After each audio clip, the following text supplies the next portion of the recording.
Making derivative still. There she is. There she is. We go together or not at all. Don't be a fool. Ah, there's time enough at last. There is a fifth dimension, beyond that which is known to man. It is a dimension as vast as space and as timeless as infinity. It is the middle ground between light and shadow, between science and superstition, and it lies between the pit of man's fears and the summit of his knowledge. This is the dimension of imagination. It is an area which we call the Twilight Zone. Hello and welcome to Indefinite Lunch in Infinite Combinations number 136, where we're exploring all of the Twilight Zone. Today we're taking a closer look at The Lonely and Time Enough at Last. And these are both incredible episodes that basically speak for themselves. But first, I want to thank my panel for being here today. Hello to Stone Racket. How are you today? My name is Stone Racket. What's your name? I'm doing fine. Stone Racket clearly has a preference of these two episodes. Is this the part of the part where I tell you to go away? No, Jill, I do not mock you. But what we're talking about will make more sense when we start the episode. I'd also like to welcome Tiger Stripes. Hello, good morning. Good morning. And so these are going to be great episodes, but also I'd like to say hello to Matchy, Swift -1, and Gavin Blackburn. It's not fair that Time Enough at Last as an episode has been reduced to a meme in pop culture view. The episode is so much more than that. Oh, absolutely. It's basically still my favorite. I don't know if anything's going to top it yet, but it could happen. And yeah, Gavin Blackburn's here. Watcher X is also here. So let's get started on these episodes. First, let's bring up the slides as I've made them last night. I stay up at night and make these, select the pictures from the episode that I think tell the story best. And so we start with The Lonely. The Lonely first aired on November 13th, 1959. It was directed by Jack Smite or Smith. Is it Smith? Jack Smite. Smite, yeah. And written by Rod Serling. It has music by Bernard Herrmann. And so this was one of the first ones that we talked about in the very first episode that Rod Serling used to advertise the Twilight Zone to people who would pay for it to be on TV, the sponsors. Oh, this is his pitch? This is one of his pitch episodes. Yeah, he had several pitch episodes, and this is one of them. Oh, that's cool to know. And then, of course, the guest star listed is Jean Marsh. Of course, there were other actors. And I'm sure you guys can tell me all about them. I can't wait. But first, we got to read the opening narration. Stone Racket. I'm going to put this in the private chat. Hopefully, all of it copies. Okay, not all of it copied. Asteroid. Let's see, where's that asteroid? 9 million. Yeah, it's cut off right here. It's cut off at 9 million. All right, so now it's in the private chat. Stone Racket, could you read our opening narration for The Lonely? Witness, if you will, a dungeon made out of mountains, salt flats, and sand that stretch to infinity. The dungeon has an inmate, James A. Corey, and this is his residence, a metal shack. An old touring car that squats in the sun and goes nowhere, for there is nowhere to go. For the record, let it be known that James A. Corey is a convicted criminal placed in solitary confinement. Confinement, in this case, stretches as far as the eye can see, because this particular dungeon is on an asteroid 9 million miles from the Earth. Now witness, if you will, a man's mind and body shriveling in the sun, a man dying of loneliness. And a production crew dying of heat exhaustion. No, they didn't die. Nobody died, but they were in Death Valley. Yes, scenic Death Valley in Desolation Canyon, a great family vacation spot. That's some good sarcasm right there, Grady. Oh, he's so excited. So he's so lonely here. He's that whenever there's a supply ship that's coming around, he gets excited that they're going to have a long enough layover that he's going to be able to play checkers and cards and have some actual human interaction. And yeah, I have a go right ahead. And so, yeah, he actually spent a whole year putting an antique car back together, and he's so excited to have company that he saved his beard to share with Allenby. So Allenby is the captain of the ship that comes to give him supplies. But not everybody on his crew are as nice as Allenby. The other Adams is upset that the job keeps him away from his family for 8 months. Yeah, Adam, played by Ted Knight. Ted Knight. Oh, that actually sounds familiar. Yes, he's best known for his role as Ted Baxter on the Mary Tyler Moore Show. Oh. But he has a very distinct voice, and he's kind of he's the one that antagonizes Corey. You haven't asked about the pardon yet. It's like, yeah. Of course, he's happy to say that he didn't get it. Yes. But yeah, he's frustrated that he's always 8 months away from Earth, and his kids don't even recognize him when he gets back. Right, that is what he says.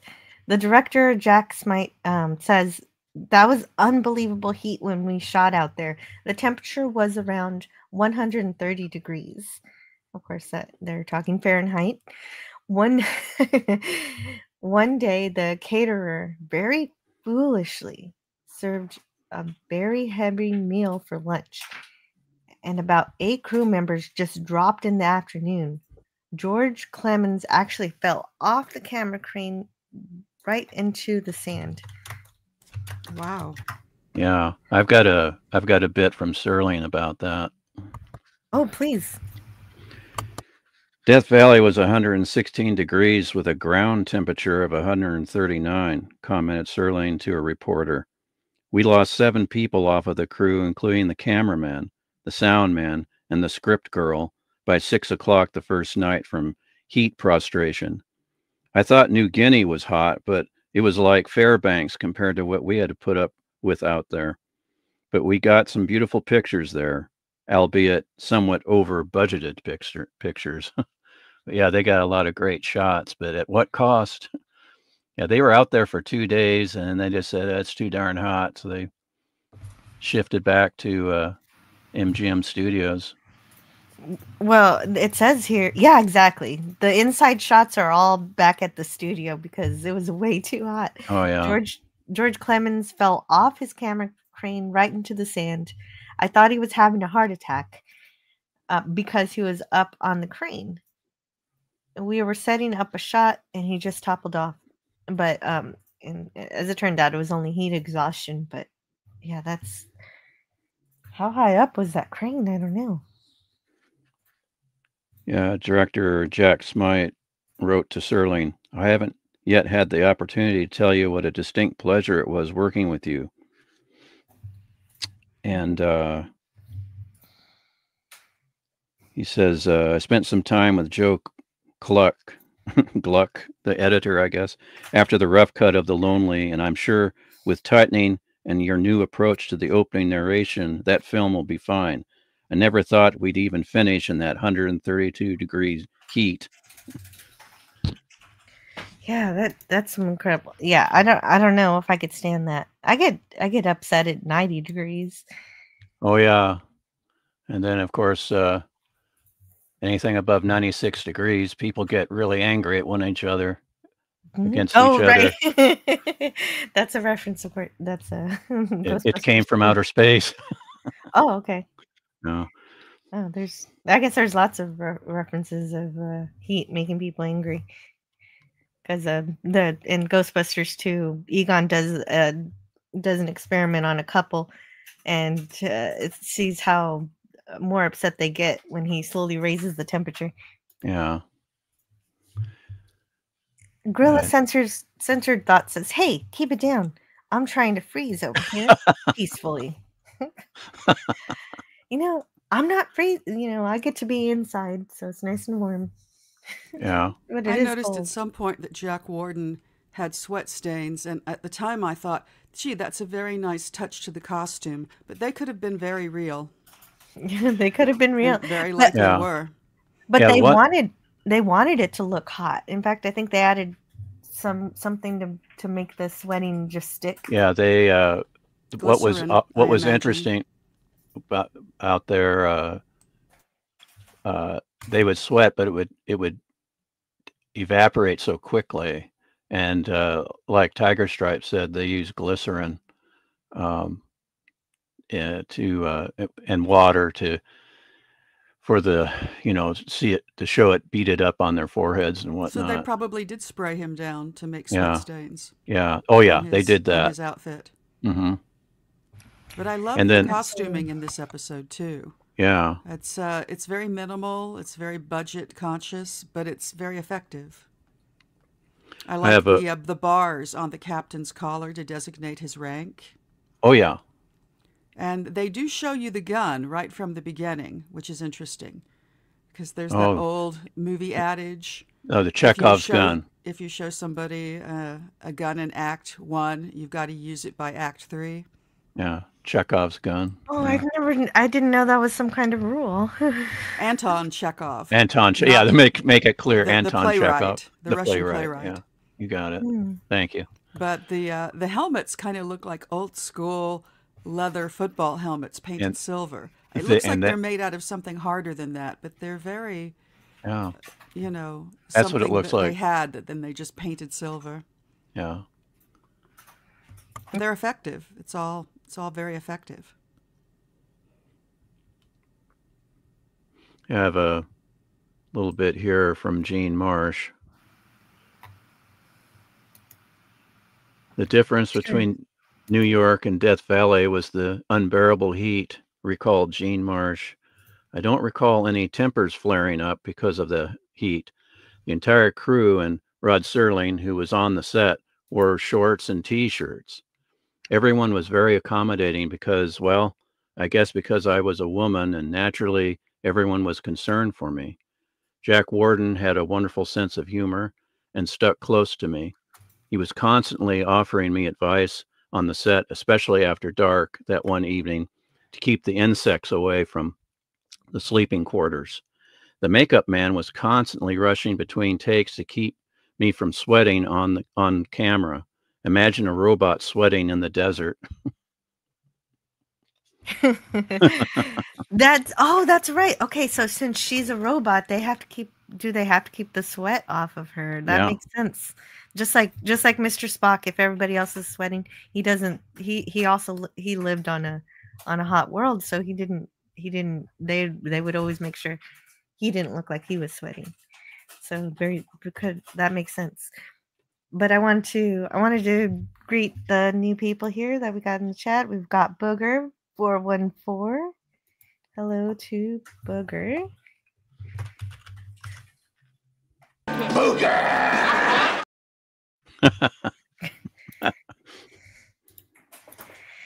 And who else is here? We've also got Gavin Blackburn says, so how did the vintage car get to another planet? Discuss. Well, then what happened is you didn't watch the episode properly, Gavin. What happens is that it's all spelled out in the course of the episode. Allenby brings supplies to Corey, and I suppose during each supply run he brings him different pieces of the car and then he builds it. And he ended up building the car on his own. Yeah, it took him just over a year. So yeah, it seems like the supply chain comes every 3 months or so. It would Yeah. definitely have had to have come piece by piece. Oh, yeah. Yes. And Sig Valdison says that he thinks that the helmets were U.S. tanker helms from World War II, which is really fascinating. That's neat to Oh. know. Yeah.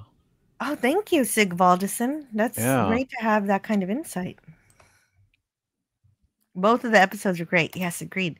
He also says, praise to our eldritch god who will free us all once the button is pushed. Well, that's not happening today. Sig Valdison. That Harvey cultist, I tell you. He's here. Where's Tony Stark when you need him? Minus 40. Oh, my goodness. No. Get out of here, gorilla.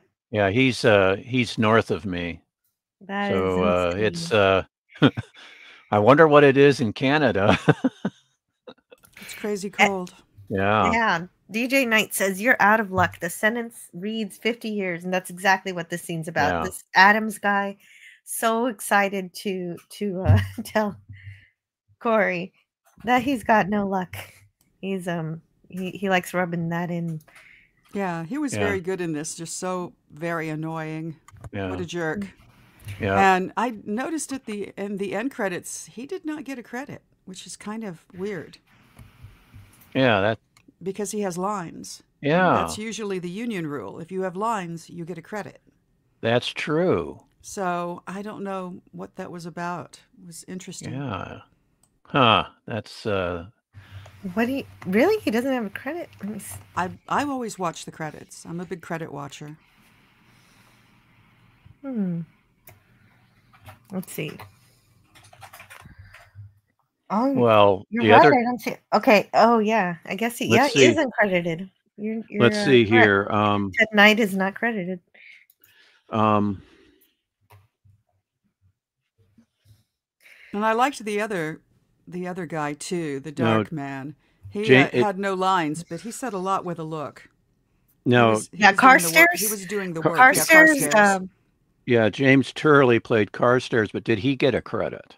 No, he's also uncredited. He had no lines. Yeah. I just wanted to make sure because if Ted Knight didn't get a credit, boy. So only John Daner, Gene Marsh, and Jack Warden.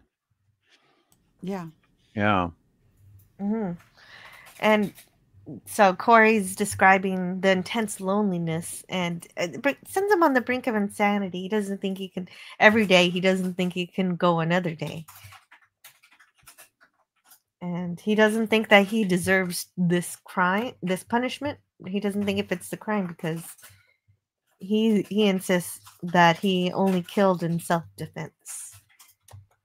It's really beautiful that as you're watching this episode and your questions come up, the script answers every one. Mm-hmm. I also loved the landing of the rocket here. I thought that was very effective. Nice. It touched down like a little butterfly. And Allenby has brought something for Corey that would jeopardize his job if anybody discovered what he did.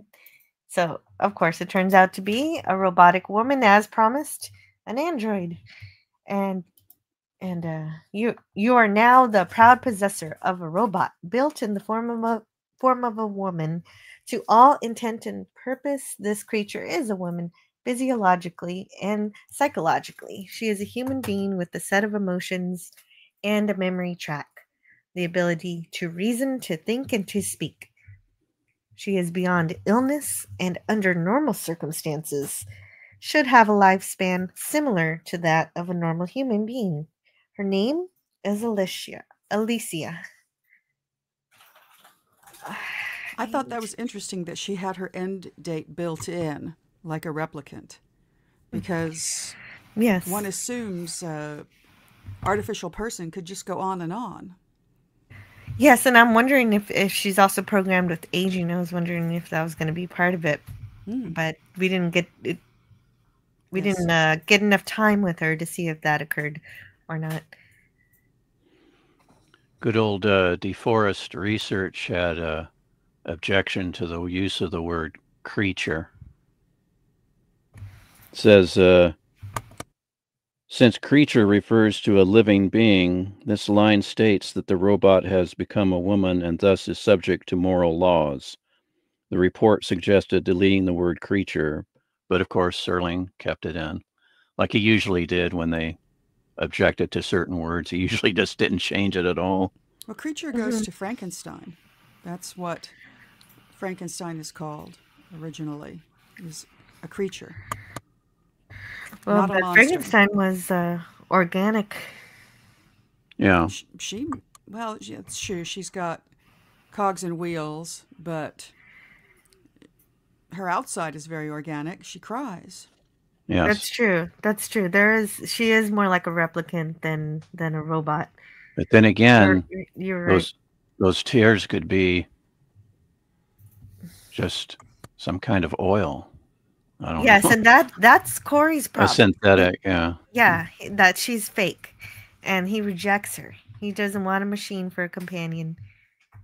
But there was a reader in Oakland, California, who wrote into a television columnist in the Oakland Tribune asking, I'd like to know about the woman robot on Twilight Zone a couple weeks ago.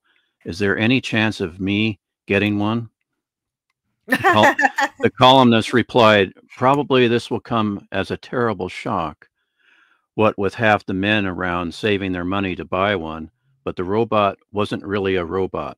It was Jean Marsh, a real live human girl. That stirs the Twilight Zone does stir your imagination to make you believe these things are real, but poor people. Yeah, it's like but yeah, Sorry. Jean Marsh, she came over from England because she couldn't get parts because she didn't look English enough. So she came over to America at age 21 because, as she said, in America, it doesn't matter. There is no American look. Everyone is different. And then she was 25 when she was cast in this episode. Wow. 25. Corey finds out that she can feel temperature and pain, but to him, he's still rejecting her as a machine, and he calls her a lie. When he had that emotional outburst, he was kind of rough with her. So Yeah. she tells him that he hurt her. Yeah. And then he still gets angry and he shoves her down into the sand. Yeah, he's even worse. It's even worse. And it's kind of like, oh man, be kind to your robots. Then he says you're just like that car. Yeah. But worse. That car doesn't mock him with false eyes. Yeah.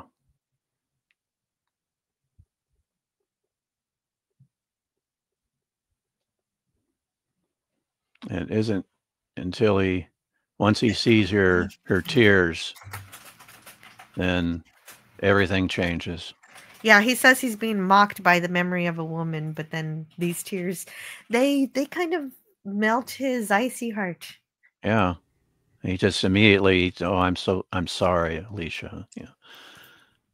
Her dress is really sort of evocative of classic slave wear in the old sword and sandal films. The lack of sleeves and the lace up front. It's just sort of a column.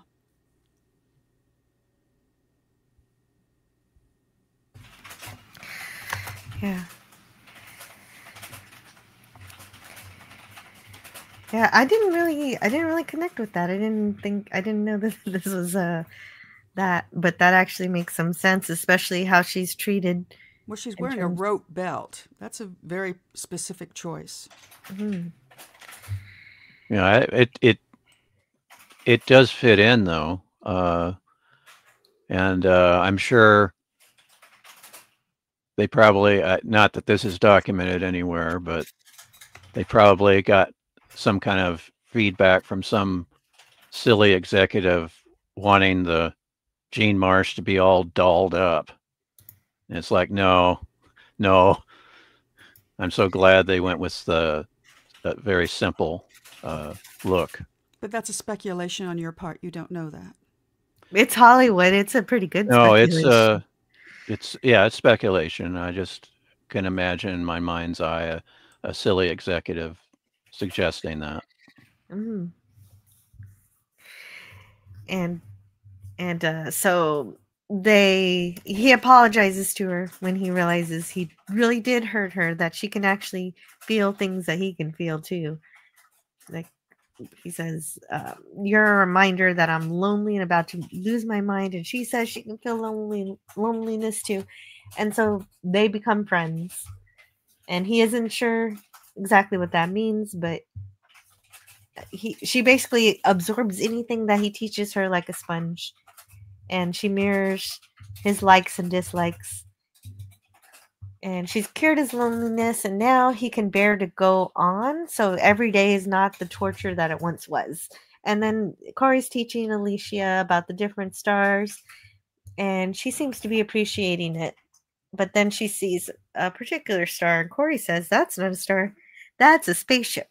And so they know they're going to see Alan B the next morning, and the space crew don't have any supplies with them, and they're totally frantic. Alan B tells him he's been parted. They have to leave in 20 minutes, or else they'll never make it back.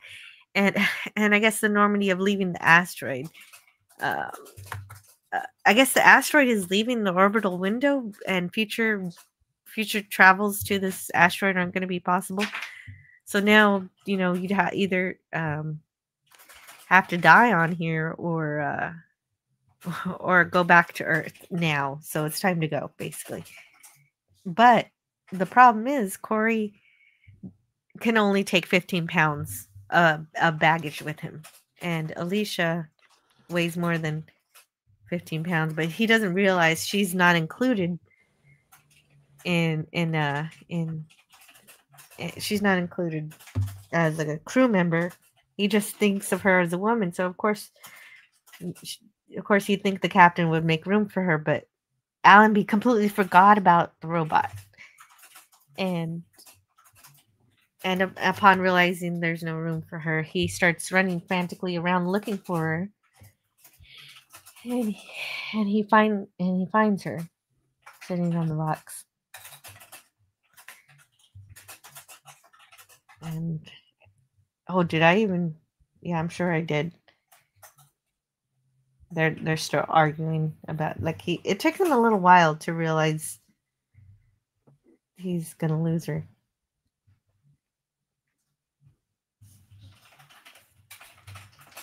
And he sees her as a human being at this point. Yes, a woman. He sees her as a woman. She's a woman, Corey. She's a robot. She's a woman. They have that argument. I'm curious as to what she's doing here. It looks as if she's almost reading. Yeah, but I haven't seen the book. Yeah, but yeah, it did look like that. I wasn't sure what she was doing either, but whatever it is, that's her last thing to do, because then Allenby kills Alicia and says, "It's all behind you now, Corey. It's like a bad dream, a nightmare. When you wake up, you'll be back on Earth. You'll be home." There was another piece of dialogue I wanted, but I didn't get it. Let me grab it.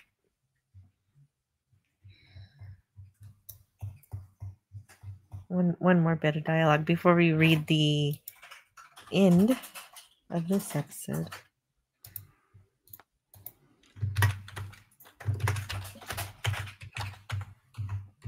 I thought it was interesting the way they said robot instead of robot.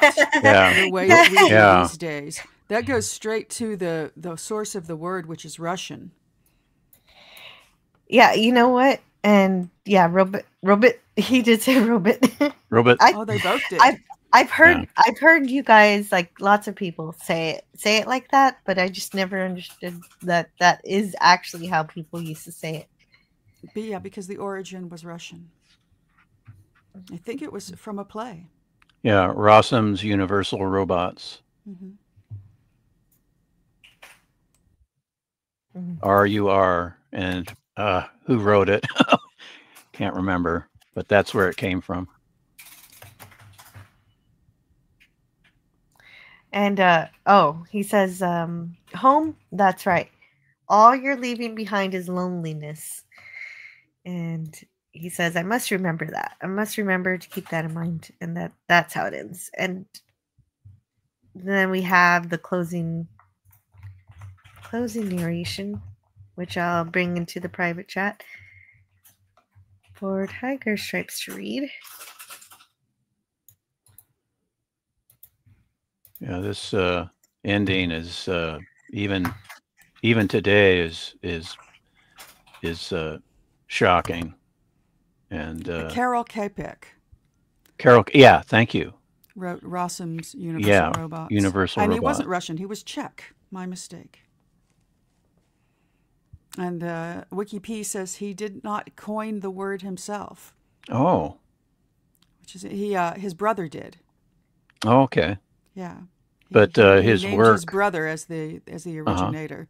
And I always thought that the word robot kind of went to the word work, but it turns out that it means literally serf labor and figuratively drudgery or hard work. Mm-hmm. So, all right. Thank you for that. Yeah. Could you please read the closing narration? Sure. On a microscopic piece of sand that floats through space is a fragment of a man's life. Left to rust is the place he lived in and the machines he used. Without use, they will disintegrate from the wind and the sand and the years that act upon them. All of Mr. Corey's machines, including the one made in his image, kept alive by love, but now obsolete, in the Twilight Zone. Yeah, it's I was amazing. really stricken by his last line. Yes, I must remember that. That really just cuts, doesn't it? There's something about that just feels, it's piercing. Yes. Like, you can't really forget love, can you? When you felt it.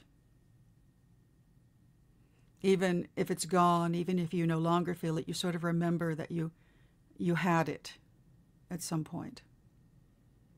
Yeah, the CBS standards and practices, I'm surprised they let that one go through with that ending. But this is what a gentleman named Frank Morris of CBS Standards and Practices. Another concern Morris had was the closing scene. Practically speaking, Alicia, the robot, is a human being, and for the purpose of enjoying the play, the viewer will go along with the fiction that she is not. However, it verges upon horror to have the camera show us fragments of her shattered face. Would you confine these odd bits of physiognomy to strictly mechanical props, wires, levers, gears, springs, etc., unrecognizable as eyes, ears, or portions of human anatomy? And that's why that's why what we see in her face is nothing really recognizable as a human feature. It's a really harsh. It's a really harsh realization. He fell in love with her, and she mentally, she's just as much as a human as Data is. Yeah, it's tough. It's a tough one. I've always been a fan of Jean Marsh. Yeah. Yeah, I really loved her. I can remember her on Johnny Carson, where at some point they're bantering, And Johnny does that thing where he kind of tips his chin on his hand, and he's flirting, and he said, "So what kind of man do you like, Gene?" And Gene said, "You know, I like young men, and I like pretty men. And you know something? They can be as stupid as anything, and I don't care at all." And I've told that every now and then, and it's funny, a lot of men will really bristle at that. But, she was clearly sending a message, as well as maybe expressing her true wishes. But I think she was really joking with him. Yeah, Jean Marsh went on to be in Doctor Who, and she married a Doctor Who, John Pertwee. Oh my God, really? I had no idea. Oh, that's so lovely to know. I had no idea. That's nice. Oh, hold on just a second. Hold on. I was just a little bit distracted with homeschool, but Is she Sean Pertwee's mother? That's a good question. That's a good question. I'm not sure because I don't think they were married. Early in life. They were married. Of course, when she starred on Doctor Who, it was with William Hartnell, but she got married to him in the 60s. I'm pretty sure. I'm not positive on that, but it was before he became Doctor Who in 1970. They were only married for 5 years. Only for 5 years. Okay. Yes. Yeah, that's a good question. I don't know if she is the mother of his of what was the name again? I'm sorry. Oh, Sean. Sean and Sean. John Which and is Sean. funny because Sean is he really is a cookie cutter of his dad. Yeah. Yeah. That is. I saw an as interview. A person, but he looks so much like him. Yeah, I saw an interview. I think it was on one of the Doctor Who discs, and I noticed that as well. I thought, yeah, you could be a Doctor Who yourself, fit in. Oh, there's a photo of him out there. One Halloween, he dressed as his father. Oh, as Doctor Who. As Doctor Who. Yeah, it was really lovely. Yeah. Are you Tiger Stripes? Are you a fan of the Doctor Who, classic Doctor Who? Of course. Oh, excellent. But who's your favorite? That was all way before my time. My favorite follows the rule, and they say that your favorite Doctor is your first Doctor. Uh-huh. So mine is Tom Baker. Yes. But that's around the time that PBS in the U.S. started playing episodes of Doctor Who, which were always about 2 years behind where the UK was. Exactly. That's why it was frustrating for me. Yes. Yeah, it was frustrating for me because I was buying Starlog magazine, and they had episode guides for Doctor Who, and all these interesting episodes like the whole season, The Key to Time, and I was like, why isn't that here? Why don't we have that now? Yeah. But I remember for some reason the John Pertwee episodes, not all of them, but most of the first couple seasons that he was on as Doctor Who, Time Life syndicated them. And they were, like you said, shown on PBS stations throughout the country. And another thing that Time Life syndicated was the Monty Python show. And so both of these things were on our local PBS channel. And I remember my father saying to me and my brothers, if you guys want to watch this Doctor Who, it's a British science fiction show. And we were watching it. And unfortunately, we all thought we all thought it was kind of boring. And so which doctor was that? That was John Pertwee. And he was buzzing with his I think his car is called Betsy, the old-fashioned automobile. And we just thought it was a little too dry. But boy, was that a mistake. And then I just didn't have any interest until they started showing the Tom Baker episodes. And one of my classmates were saying, are you watching Doctor Who? And I was like, no, that looked kind of boring when I first tuned in a few years ago. he's like, no, you got to watch it. Tom Baker's great. So I started watching, and I was hooked with the Tom Baker episodes. Yeah, he's wonderful. He is Yeah, wonderful. he is excellent. But the thing is, so is John Pertwee. You know, But they're just different. Mhm. Very different. Yeah, they both can do the witty thing and the clever, but they both have gravitas. But especially Tom Baker. Uh, No, but yeah, he's my I find favorite. Baker much more playful than Yes. any other doctor, really. Oh, yes. Any other doctor? Yeah, Uh-huh. maybe Tennant's pretty playful too. Yeah, But, he's excellent. I like David Yeah. Tennant a lot. But yeah, this episode, getting back to Twilight Zone, this is Yes. I would say this is number 2 in my top 5. Hmm. Number 1 being Walking Distance. I'm surprised that's your number one. Is it just because it's the first episode, or do you really have an affinity for it? Walking Distance is so poignant. See, I And find it kind of disturbing because I it's don't one know. of those things where somebody's being manipulated by the government to test them. And anytime that, Walking Distance is the one with Gig Young. oh, right. I'm sorry. Yeah, Walking Distance. That's, that's interesting. I love that episode, and this Mhm. one is such a gut punch, but it's so I don't know. It stays with you. Loneliness was a topic of a good deal of early science fiction.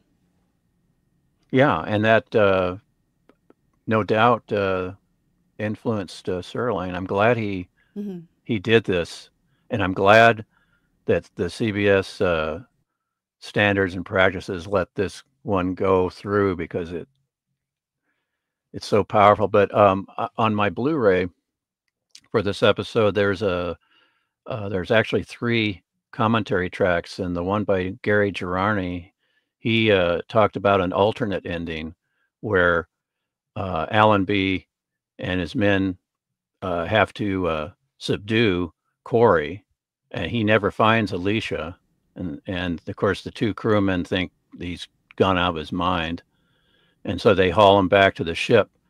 And of course, the closing narration of Serling's, among the machines we see Alicia looking up at the starry sky and with a tear rolling down her cheek. That's much crueler, really. Oh, this is my opportunity to make an observation that after they've been together for 11 months, she has her hair up and more polished, Uh-huh. and the neckline on her dress is untied and open. Oh, So she's clearly kind of I don't think she's being polished by him, but somehow she's becoming a little more feminine, a little didn't softer in her look. I didn't notice about the dress. Only, of course, only the hair, but that's slipped by me. That's Oh yeah, interesting. no, her neckline is open. So Oh, she's sort of a little more, well, it's not open all the way down, just of course. appropriately, but she's more Yes. relaxed More relaxed. in That's her a good look. word. Yeah. Yeah, I didn't notice that. I'm glad you pointed that out. Yeah, the performances are just so superb Hmm. in They this are. episode. Well, both And episodes we're covering are just incredible. everybody's good in this. Yeah. There's something about John Daner that I don't like, and I think it's just because he was inevitably the bad guy in so many Westerns. Yeah, that's true. So, and I just sort of just carry that vibe whenever I see him. But he's very Yeah. good in this and very sympathetic. Yeah, he is. I'm glad they cast him against type because, yeah, you are correct. He's in so many Westerns and usually the heavy. Yes. But you're right. That second ending, talk about a gut punch. That would be so much more crueler. Yeah, To and leave a Gary, thinking Gary, being alone yeah, Gary forever. Girardi related that in his commentary, and he said it came from his cousin who was also a fan of the Twilight Zone. And Gary Girardi wrote the book Fantastic Television. That's how I know him. I believe And I have a copy of that somewhere. yeah, and remember I all got these to great know him. books. Yeah, excellent book. Came out in That the was mid. actually how I thought the episode was going to end. I thought it was going to end with her Yeah, being the one who's now lonely. yeah. Gary Girani's cousin suggested that as an alternate, and he related that uh, in his commentary, Gary Girani's commentary for this episode on the Blu-ray, and I thought it was quite effective. But I know that as I have seen this episode several times before in my life, but as I watched it again this time, I just noticed that every question that rose to my mind during the telling of the story was answered by the story. The script is just really tight. It's Yeah, so good. You're like, well, yeah, why is he there? What crime did he commit? How long is his sentence? You yeah. know, everything's answered. It Yep. is. It is. It was And murder, but he thinks it was self-defense and 50 yes, years. yeah. Speaking of that, when Serling adapted this for paperback, that be published as a short story in a paperback form, he added some details to the crime, and Corey witnesses someone. It was a hit and run driver kills his wife, and Corey goes over to the driver and strangles him. That is not self-defense. That is not self-defense. That is true. That's a crime of passion, but that is not Yes. Yeah. self-defense. And And I thought that was perhaps kind of, temporary insanity. yeah, it's just like, well, wait a minute, why go so Yeah, that makes yeah, me wonder, do you think that Serling really wrote that paperback? Because usually those paperbacks were farmed out to other authors. according to my book here, it gives him credit. Sure, But but they but also then, gave George Lucas credit for writing the well, paperback of Star Wars, didn't they? well, let's not compare Lucas Or and anybody, no, or any showrunner who yeah, lets a paperback be written off of their franchise or their film or their yeah. television show. I think Serling had a hand in the. I don't think they farmed it out. But then again, He was a busy man. I have no evidence of that. hmm But I know that, Usually when something happens like that, everybody knows. yeah, Like everybody knew that Lucas didn't write the paperback for Star Wars, as even though Alan his Dean name was on it. Foster. Yeah, I met him once. He was Yeah, very and sweet. same thing with Yeah, the motion picture novel, Alan Dean right. Foster, Yep, but Alan it's Dean Foster. credited to Gene Roddenberry. Hmm. But Yeah, but the thing is, Rod Serling is a writer of a different caliber than yeah. That's why I either of them. kind of give the books that I have here the benefit of the doubt, and they credit. But then again, Tiger Stripes may have a point there that maybe they did farm it out a little bit. Penny, Yeah, well, I don't know. that's commonly done. You Oh know? yeah, Yeah, I totally very agree. commonly done. Yeah, Yeah, but you're right. That particular plot point is wrong, and it grates against the elegance of the script. yeah. I mean, the reason, they stress it in the episode here that self-defense, and it makes him more sympathetic, And Does, more then you likely to be question. paroled. and more Yeah, then likely you, to be yeah, paroled. exactly. Oh, that's even more important. Yeah, definitely. The only thing I would have changed, the length of time that he's with Alicia. I would have had it be 2 or 3 years, and Yes. then Alan be forgetting would be a little more convincing to me. But But that's yeah, that's really my only quibble. But those lines, all you'll be leaving behind is loneliness. yeah, Yes, I must remember that. Ooh, yeah, just yeah. It's like, gives well, me the goosebumps. It's like he's gonna have to start deluding himself into believing that yeah, because that wasn't he true. loved her. He loved Alicia. And Yes. now, did both of you watch? Did both of you have the promo for another CBS show after No. the end credits? Because No, after I'm the end, watching it on Freevee. okay, Freebie, on my Blu-ray they include a promo for another CBS show, and it's the Danny Thomas "Make Room for Daddy," which I found It's incongruous. ironic because who played one of his daughters in the Make Room for Daddy show? I It don't know was where it, you're going it with this. Angela well Cartwright? Are you trying to draw? What well are you doing here? that yeah, the youngest daughter is played by Angela Cartwright, but the oldest daughter was played by Sherry Jackson, who went on to be Andrea the android in Star Trek's first season, What Are Little Girls Made Of? And I thought it was kind of ironic that oh, hey, But she's android. one of the twins, right? I believe so. I haven't seen that show in eons, but I believe you're correct. But yeah, I know the youngest daughter was Angela Cartwright. That's how she got her claim to fame early on. And then, of course, The Sound of Music, and then Lost in Space. Lost in Space, yes. Mm-hmm. Okay, so I wanted to go through the chat a bit. So he's connecting the dots just to get to Star Trek, just for you, Jill, I think. Oh yeah, definitely. That Tiger Stripes reads me like a book. Yes, what little girls are made of, definitely. That episode, great. Penny says, y'all, grandma duties today. Show running in the background. So here's where I have to say, Penny. Yeah. Penny. Yeah. The wonderful Penny. Sig Valdison says that was a sad ending, but pragmatism kicks in. Yeah, there really wasn't a choice. So much story and so little time.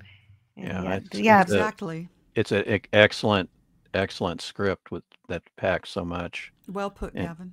Yeah. Gavin Blackburn says Jean Marsh was in a great episode of UFO. Yeah, she was. UFO. Yeah.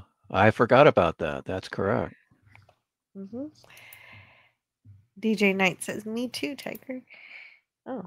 I don't know what she's saying. He's saying that too, but hello to Positive Candor. I like that name. Yes. Hello, also, Positive. Oh, hello DJ. DJ Play Nice says, wee. Wee. Of course, I don't know. I can't really say that after the conclusion of this episode, but no, or the next one. I know what DJ means. So he's just happy to be here and happy to be with us. I hope. The Golden Man. You must be mistaken, sir.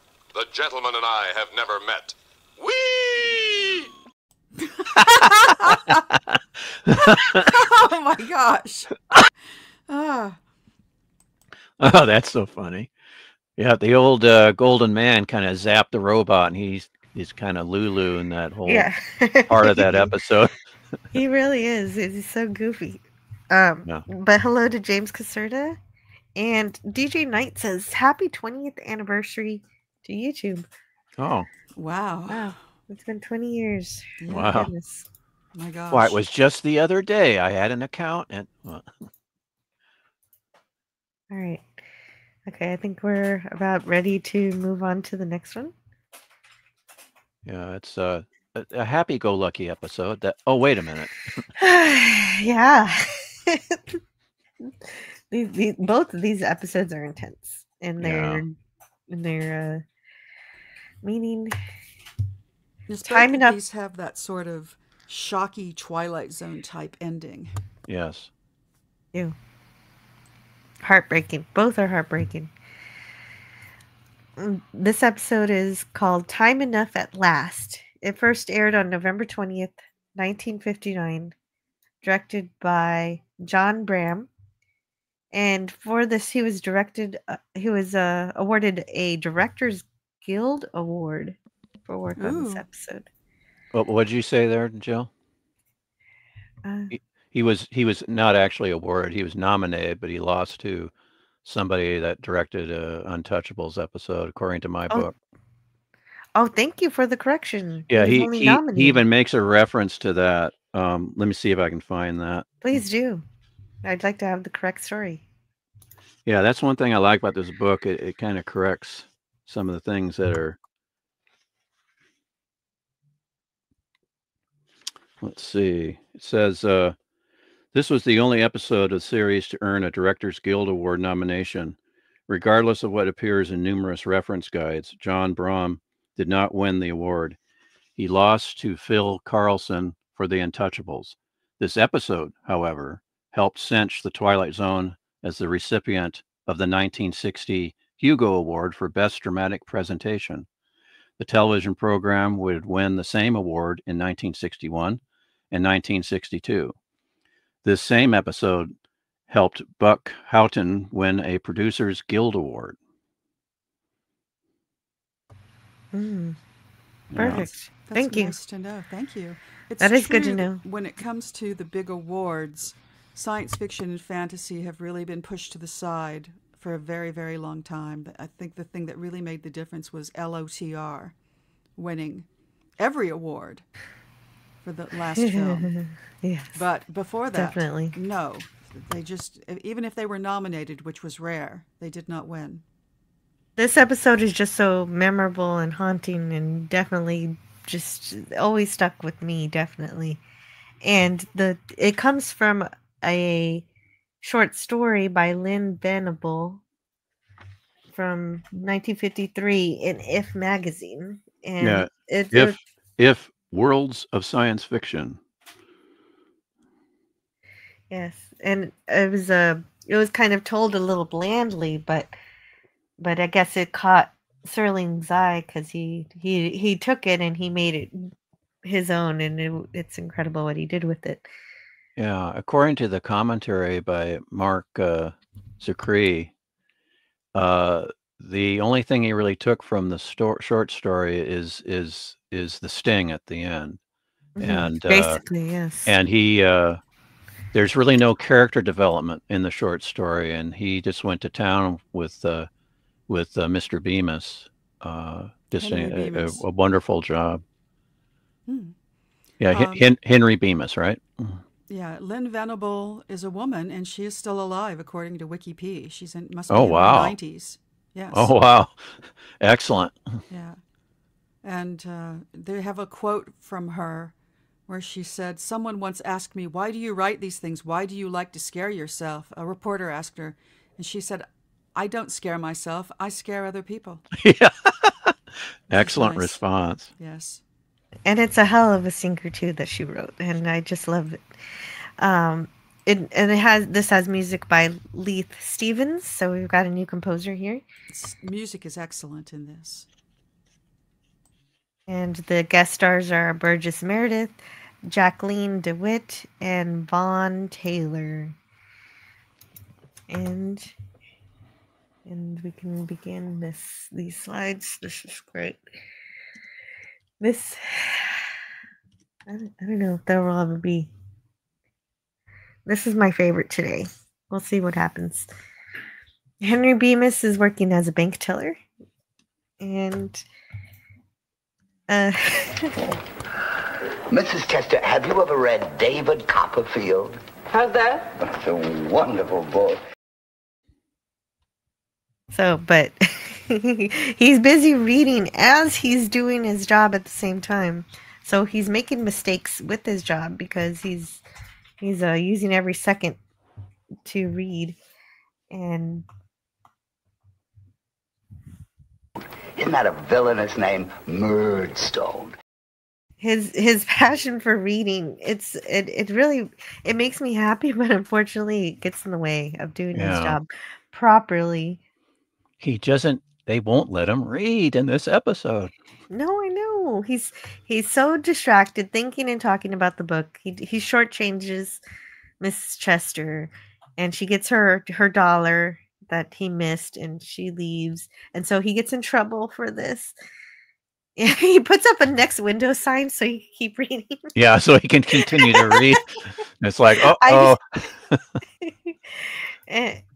And Mr. Carvel is having a word with him. I thought he was going to fire him because I hadn't seen the episode in a while. But no, he just says, you've got to quit. You got to quit with all this reading. You got to do your job properly. And so, I mean, that's fair enough. That is fair enough to say that. Yeah. Oh, we need the opening narration. I think I'll read it. But let's get an image. See if we get a slide of Henry here. Witness Mr. Henry Bemis, a charter member in the Fraternity of Dreamers, a bookish little man whose passion is the printed page, but who is conspired against by a bank president and a wife and a world full of tongue cluckers and the unrelenting hands of a clock. But in just a moment, Mr. Bemis will enter a world without bank presidents or wives or clocks or anything else. He'll have a world all to himself without anyone at all. And to be fair, Mr. Carsville does have a point here. Mr. Bemis should be a good bank teller and stop reading when he's supposed to be working. And it's interesting that Henry's amused by an evil villain for a husband in his David Copperfield book because he has an evil villain for his wife. But before we get to her, Henry tells his boss, "It's just that my wife won't let me read at home. See, when I get home at night and try to pick up a newspaper, she yanks it out of my hand. After dinner, if I try to find a magazine, she hides them." Well, I got so desperate that I found myself trying to read the labels on the condiment bottles on the table. Now, she won't even let me use the ketchup. Outrageous! Not let him use the ketchup. Yeah. Yeah, my father and myself and my brothers were big fans of ketchup. Yes. Oh no. That reminds me when I was 4 and learning how to read and having had watched Wizard of Oz, looking at the ketchup. I was just like, why is there Oz on this ketchup? I didn't know about ounces. Yeah. Yeah. Nobody told me about ounces either. They just It's Oz's and libs. Mm-hmm. 57 varieties, Jill. Heinz ketchup. Swift -1. Matt G, thank you so much for supporting the channel today. Oh. He says Time Enough was another one I saw in the theater. Yes. Nice. Very good. And good morning to Sean Ellis. So from Hawaii. Awesome. Aloha. Yeah. So Matt G is really, really cool. I think this one in particular was a fandom event. He said for the 60th anniversary. I remember him telling me about this. But also he also decides he will put anything up on the movie screen that he likes. He does that. Let's see. I wonder what other episodes they had for the Fathom event. I swear, that's a good question. Coke bottle glasses are kind of a cruel. I mean, I get that they're making a point, but what a point! Yeah, and it was for his close-ups. Of course, they had actual, glasses, and he just, Burgess Meredith said, he could not see at all. It was just a big blur. But then for the longer shots, when he has to walk around, then it was just plain glass. You can barely see his eyes too. I mean, they're so magnified to not be able to see an actor's eyes. Well, they're magnified. They're magnified. Welcome to Scotty R37. I didn't get too far in this episode yet. I'm sorry. To interrupt about the glasses. Those glasses. There is something about those glasses. They seem to be. So shall we all say hello to Scotty? Hi, Scotty. There's I think. Hi, yes, everybody. I do want to say hello to Scotty. Hello, Scotty. Yeah, welcome, Scotty R37. Sorry, I'm late. No, Scotty, you're fine. Scotty, we need more power. I can't do it, Captain. Can't do it. Yeah. You missed the first episode. Did you have anything you wanted to share about the the robot lady in the desert on the asteroid? I'm sure you guys. I liked it. Yeah, we did. We did cover it. You covered it. You probably did quite well, so I don't want to repeat anything. did but yeah, no, I enjoyed it. Great. And so we're starting this one with Mr. Bemis and his love, his passion for reading, and the fact that nobody in this episode wants him to be reading. And Tiger Stripes was just talking about these glasses. I think it says somewhere that there's an extra pane of glass in there so that he can actually see, because these are insane glasses. I was going to say, it did look like he couldn't see. That was the funniest part of this episode, is that it's like he needs his glasses, but they impede his vision. Yeah, exactly. Burgess actually could not see with those exaggerated glasses. And they, of course, in the close-ups, it's just, and in this medium shot, it's apparent that, they're, but for the longer shots, like I mentioned earlier, they did have plain glass, so he could actually walk around the sets, Yes. But he could, he said it was just a blur, it was very difficult for him. I wonder if that helped him with the pathos of understanding what it would be like to be without that vision, as we're going to see later. But I love Burgess Meredith as an actor, says Sean Ellis. He's also Mickey Goldmill in Rocky with Sylvester Stallone. Yep. Yes. He played George in Of Mice and Men with Lon Chaney Jr. Yes. And he portrayed Ernie Pyle in The Story of G.I. Joe. And that's funny. He was the voice of Globulus in the G.I. Joe animated movie as well. Oh, awesome. And so maybe he'd be able to do his work better if he were allowed to read at home without being impeded, because he's not allowed to read at home either. He's not allowed to read anywhere, so you can understand why he uses any time he can find to read. And his wife, Helen, it's second you hear her voice, the first thing she does, she calls for Henry as if he were her pig. He goes, Henry! Like just like the Henry Aldrich movies. Henry! That sounds coming, mother. But anyway, he's trying to enjoy a newspaper. Of course, as soon as we see her, she rips it out of his hands, just like he says she does, and she berates him for reading instead of talking to her. And I don't know if she doesn't appreciate his interests. What are they going to be talking about? Yeah, really. How did this marriage even happen? Yeah, that's right. It's like, it's almost unbelievable. Henry, I would have divorced her years before. Sorry. I know, right? One thing that oh, go ahead. No, you go ahead. I was just going to say one thing that my father read to all of us kids quite a bit, and that was just wonderful that he did that.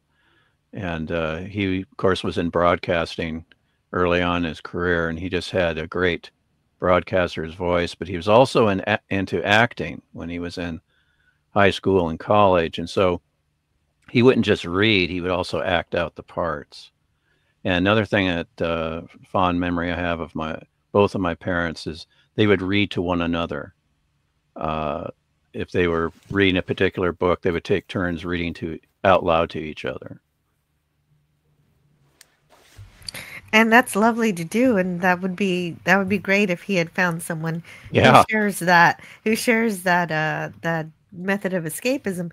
But she's not interested in it at all. Do you want more coffee or don't you? No, thank you, dear. Well, then why don't you tell me that? And don't sneak off into the living room to bury yourself in newsprint. And if she wants him to enjoy talking to her, why does she think that berating him constantly is going to help with that? She tells him to get changed, to get ready to go play cards, but she just has the worst exchange with him. She's just constantly angry, and then this happens too. No, dear, it was just that you said a husband of mine. Well, how many husbands have you got? You've only got me. I would appreciate that not being rubbed in. Oh, dear. Poor man, he has to hide books in the couch cushions. And he hides it in his coat to take along with him so that he can read while playing cards. However, he didn't change his shirt. Yeah, she told him to change his shirt. He Yeah, didn't do right? That doesn't end up pertaining to the plot at all, but I just was like, he didn't do that. He got his tie and his coat and his little book of poetry, but unfortunately Helen finds it in his coat. Yeah, right. She knows exactly where he hides his book, and she just pulls it out without even having to look for it. And she asks him to read to her, which would be a really nice thing if she meant it sincerely. Yeah. But look what she's done to the book. Robert Frost, Carl Sandburg.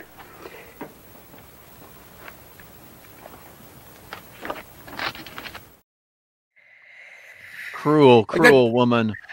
Just rude. Yeah. Yeah, she's a bitch.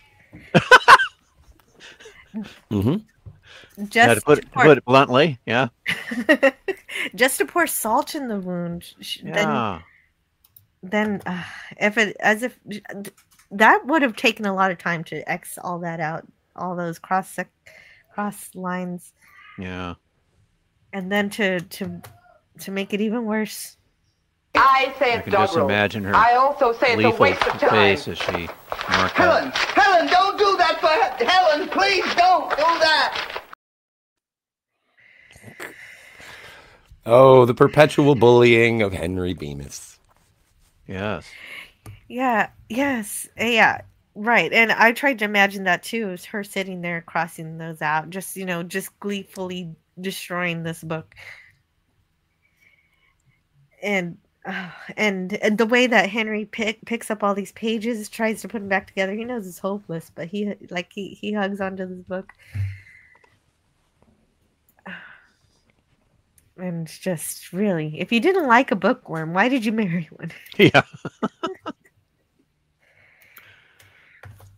And she basically compromises his employment by not allowing him his pastime at home. This is true. And well, come on, Henry's a little obsessed here. Like there is an extreme behavior problem going on, and so maybe he was just a casual reader before, but now it's like even with the bank president is like, you're always reading magazines and periodicals, and he is insane. He's like, I had to read the ketchup bottle, and now they won't let me have ketchup. It's like, okay, just reel it in, Betty, reel it in. Yeah. Well, he feels trapped. He can't read at home. So he's got to sneak it at work. I mean, he really shouldn't be reading when he's handing out money and supposed to be doing his job. But and I can understand his wife wants somebody who knows how to socialize, who knows how to have conversation, because she complains that he doesn't have that ability. But she goes over the top here. Just like it's just crazy to think. It's crazy to say that reading books is a waste of time. Well, and yeah, that's the thing is everybody seems to like I don't know. It's picking on the nerd the entire time, but he refuses to compromise. He won't stop. I mean, his boss has not even read David Copperfield. What the heck? Classic Dickens book. Yeah, I gotta say hello to Sentai Ranger Donnie. And hello, Donnie. Hello, Donnie. Hope everyone is well.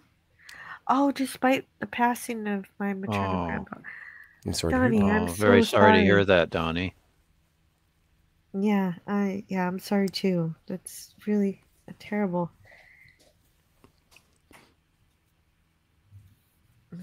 Rest in peace, Johnny's grandpa. Yes. Yes, indeed. He says I'll still try to binge the original Twilight Zone at some point. Yeah, it's worth binging. These are the 20-minute episodes. Really easy to binge. I'm very sorry to hear about your grandfather, Donnie. Mm-hmm. Was it his grandfather? Yes. Yes, on his mom's side. I'm so sorry. How lucky you were to have him. Definitely. Sigvaldson says that this relationship happened because she settled for the beta provider. What? If it was the here and now, she would be having an affair. What? Oh, please. That's my vaguely God. ridiculous. I mean, Oh, some women are domineering. I mean, that's just something that some people are. That's pretty messed up if you're just assuming women are going to be cheating. Oh, God. Yes. Okay. You know, something that I found really interesting, I don't know if you've touched on this, is that when she, is outside of the room and calling to him, she has a particular strident tone. I'm very interested in Stone Racket's take on this.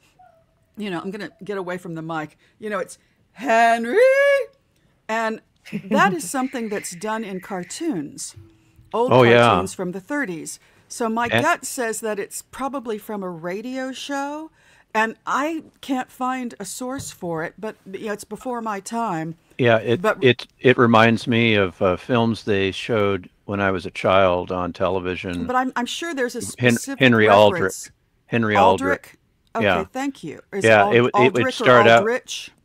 I think it's Aldrich, but I have to look that up. Yeah. And was it a radio show or a TV? It was probably both, right? It was most probably early both. TV shows were radio shows. But I saw them as films, and it would always open with the title of the film, and then you'd see superimposed. You'd see his mother going, Henry. Exactly. And then Henry would appear in the lower corner and coming, mother. It's interesting that that he chose to do that. Yeah. Because it really, calls back to that, and it gives a lighter tone to the whole episode, certainly. Yeah, it is a callback, and it probably was originally a radio show, but I don't know. One thing about Helen, Burgess Meredith was previously married to Helen Derby from 1933 to 1935. The Bemis character in this episode was married to a woman named Helen. It is not known if Serling did this on purpose in the teleplay, but Meredith was obviously aware of the name connection, and the fact that it was not changed meant Meredith approved. So I thought that was kind of interesting. That is interesting. But he was already divorced by that time. Yeah, by 33 to 35. He wouldn't have had to worry about this impacting a relationship or anything. 33 to 35, that's pretty short. Yeah, and that's quite in the past, so I think he was okay with it. So, and here Henry is on his lunch hour, and he's going to the vault. I used to do stuff like this where I'd want to be alone for lunch instead of eating at the table at university. So I would go, I didn't go to a vault, but I went to different, I would go to empty classrooms where there was no one. Okay. Yeah, that's interesting. I too have gotten in trouble for reading at work. Yeah, I did too when I was working the second shift at the hospital. I would take my all of my breaks at once, and we only got a half hour for dinner, and then 2 15-minute breaks. So I just took them all at once. But I would go up to the interventional radiology clinic, which was vacant at that time in the evening, and I would go in their waiting room, nice comfy chairs and everything. I'd just read, and I'd get carried away, and the next thing I know, it's almost 2 hours later. Oh yeah, no, you need a alarm clock with you. Yeah, definitely. You really do. But what's ironic is the book I was reading, my supervisor loaned to me. So it's like, did they sorry. ever catch you and wag their finger at you? Yes, they did. There was a housekeeper that narked on me, and it got back to my supervisor, and I apologized. I said, well, I was reading Robert Caro's biography of Lyndon Johnson, the first volume, and it's just incredibly well written volume there. But since my supervisor had loaned me that book, he was sympathetic. But I said it won't happen again. But yeah, that's what you say. That's what yeah, That's but what you have it to did say. happen It's again, a but I must. didn't get caught, But that's what you fortunately. have to say. I The made a sets clean on this escape. episode are Oh all no, really no, no, no, incredibly no! beautiful. I have one more. Yeah, they. Let's talk about the sets in a minute. Yes. I have the only time I ever skipped class in school was when I thought school was over, and I went to where I'm normally picked up, and I sat down and I started reading, and and 30 minutes later I'm like, oh shit, wait a minute, this is it's not school's not over yet. And so I ran to class, and I said, I told him, please don't count me absent. I was, I was out, I was sitting, and I was reading. He was like, I don't believe you. I don't believe you just went to go read. And the funny thing was, how rude. The funny thing was the thing, everybody was just casually reading. Like he was just having everybody do the same thing I was doing. Oh, irony. Oh, irony. Was that I skipped class to read. Was that in high school or college? That was high school. That was high school. That was no, it was high school. Oh, the same thing happened to me, and it was really embarrassing because I simply spaced off that I had a class. I thought I was 1 hour ahead, and I said, "Oh, this is my break," and then I went, "Oh crap, I've got government class." And I think we're all readers here. Yeah, and one kid used the excuse like a month before that he came in late, and he goes, "Oh, sorry, I was working on a friend's car." And so that's the same excuse I use. Oh, sorry, I was working on a friend's car. Did it fly? No, I got a chuckle from my classmates, but the teacher wasn't too amused. But I was only 10 minutes late, so it wasn't too Did it bad. fly for the previous guy? Because he set the precedent. Yeah, grudgingly. I mean, the teacher didn't do anything. There was no disciplinary thing going on. So, but the kid was a gearhead, and so it was probably true. I remember reading in an English class, and I was reading probably a library book or maybe one of my own books, and everybody else was reading the assignment. And the teacher said to me, "Why aren't you reading the assignment?" And I said, "I've read it." And she asked me a few quick questions, and I just answered them. She said, "Read the next story." I said, "I have." And she said, "Read the next story." I said, "I have." She said, "Have you read every story in this book?" I don't think it was exactly true. Oh, wow. But I said yes. And the next year, I was placed in an advanced class. Oh, so, nice. There you go, kids. Sweet. When in doubt, fib.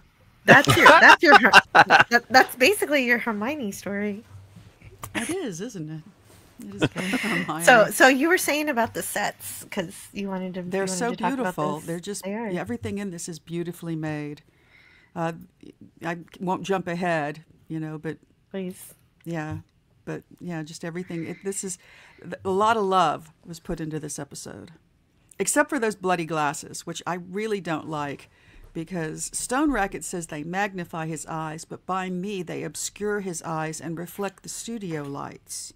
Oh. That's what I see. But, you may see something different because we all see differently.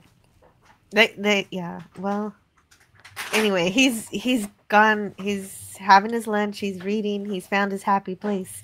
He finishes his book, but that's okay. He's also brought a newspaper along. Yeah. With days of newspapers. With that hard to read subtle headline, no. Well, that is. Do you want to read the headline, Stone Racket? Oh yeah. What was that? Please read the headline. H-bomb capable of total destruction, and it says down below, noted atomic scientist reveals possibilities of H-bomb. Daily Chronicle. There you go. If the headlines are big enough, what does that go? How's that go? The story is big enough. So that's an H-bomb versus an A-bomb, which is what took out the two cities in Japan. Am I right on that? Yeah, the hydrogen bomb was the one they tested at the Bikini Atoll in 1954. Mercy. Yeah. Both nuclear bombs. Yeah. Both nuclear bombs? Is that what you're saying? Mm-hmm. Interesting. And so the Mark Scott Zicree companion says, to get across the idea of a nuclear attack, all cliches were avoided. There were no stock shots of mushroom clouds nor of real destroyed cities. And the focus is moved in close. Bemis is in the bank vault eating his lunch. He glances down casually at a book lying at the floor next to his pocket watch. Suddenly, the book flips open. The glass in the watch shatters. Then, the concussion hits. To accomplish this last effect, George Clemens had the entire set built on springs so that both the camera and the set could shake at the same time. Wow. That's impressive. Good old MGM Studios.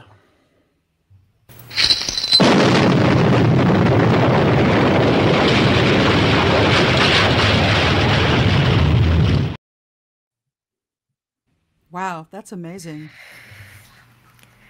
And yet, for all that work, it doesn't feel that much different from when the people on the bridge of the Enterprise just sort of throw themselves from one side to the other and they shake the camera. But it is a beautiful effect. It's chilling. Mm-hmm. Definitely. He's jostled. And so then he opens the bank vault to witness the wreckage. And he sees, and we get to see his vision.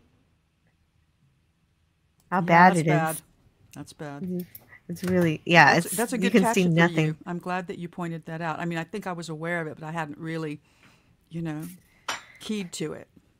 It's enormously important.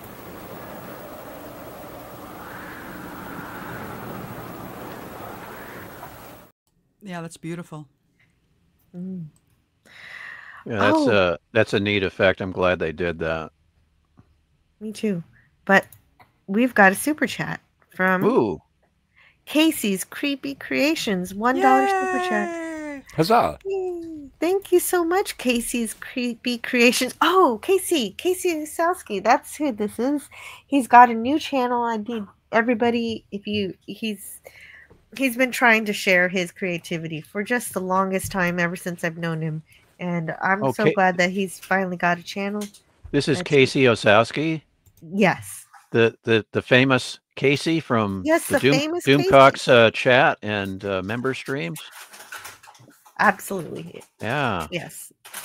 That's who he is. And he likes to converse with Harvey, doesn't he?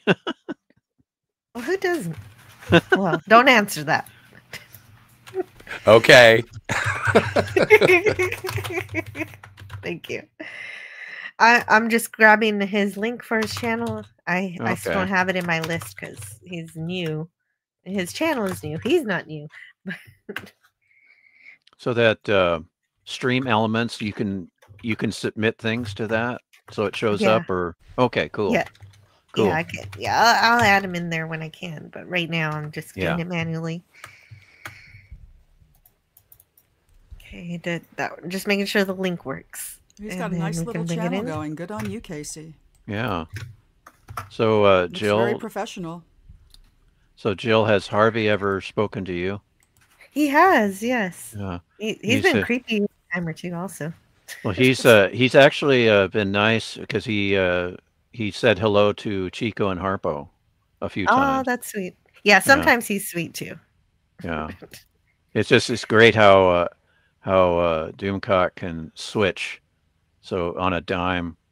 That helps. Like he basically is Harvey also. It's like a weird different side of him. But I hope all of you can catch his Who's on First parody where it's him and Harvey going back and forth. It's just brilliant. I just don't know how he does it. He does it so he just yeah, that's pretty great. And let's play something for Casey. I don't know if I have anything creepy or scary. Do I have any? Oh, I should get some. I should get some Event Horizon clips. Oh no! Have let's see. What could you have? Oh, I know something from Cat's Paw, Star Trek episode. That's really scary. That's a good idea. The three witches. Yeah, I don't have any Captain scary. Kirk. And of course, that giant black cat, that is really scary.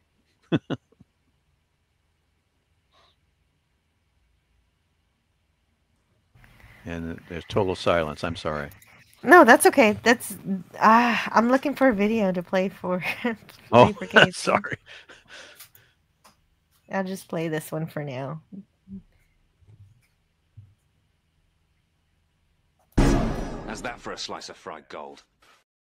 Our Eldritch God is not real, says the just well, Yeah, I was pretty mean early on in the Doomcock chat because I would just people were talking like Harvey was an actual person, and I go, Harvey's just a puppet. I just kept saying that. Harvey's just a puppet. What's the matter with you people? So you didn't want to play along? Well, at first, I was just being a troll. Yes. To put it bluntly, I was a troll just for a little bit. I'm glad you're owning it. Just for a little bit. I didn't do it constantly because. Oh, you're speaking very well of him now, so that's what really matters. Oh, James Caserta says it's the other way around. It's the other way around. I love it. Jim Cox is Harvey's alter ego. Harvey's the real ego. Yes. Uh-oh. It's like we told Sig Valges and Santa Claus isn't real.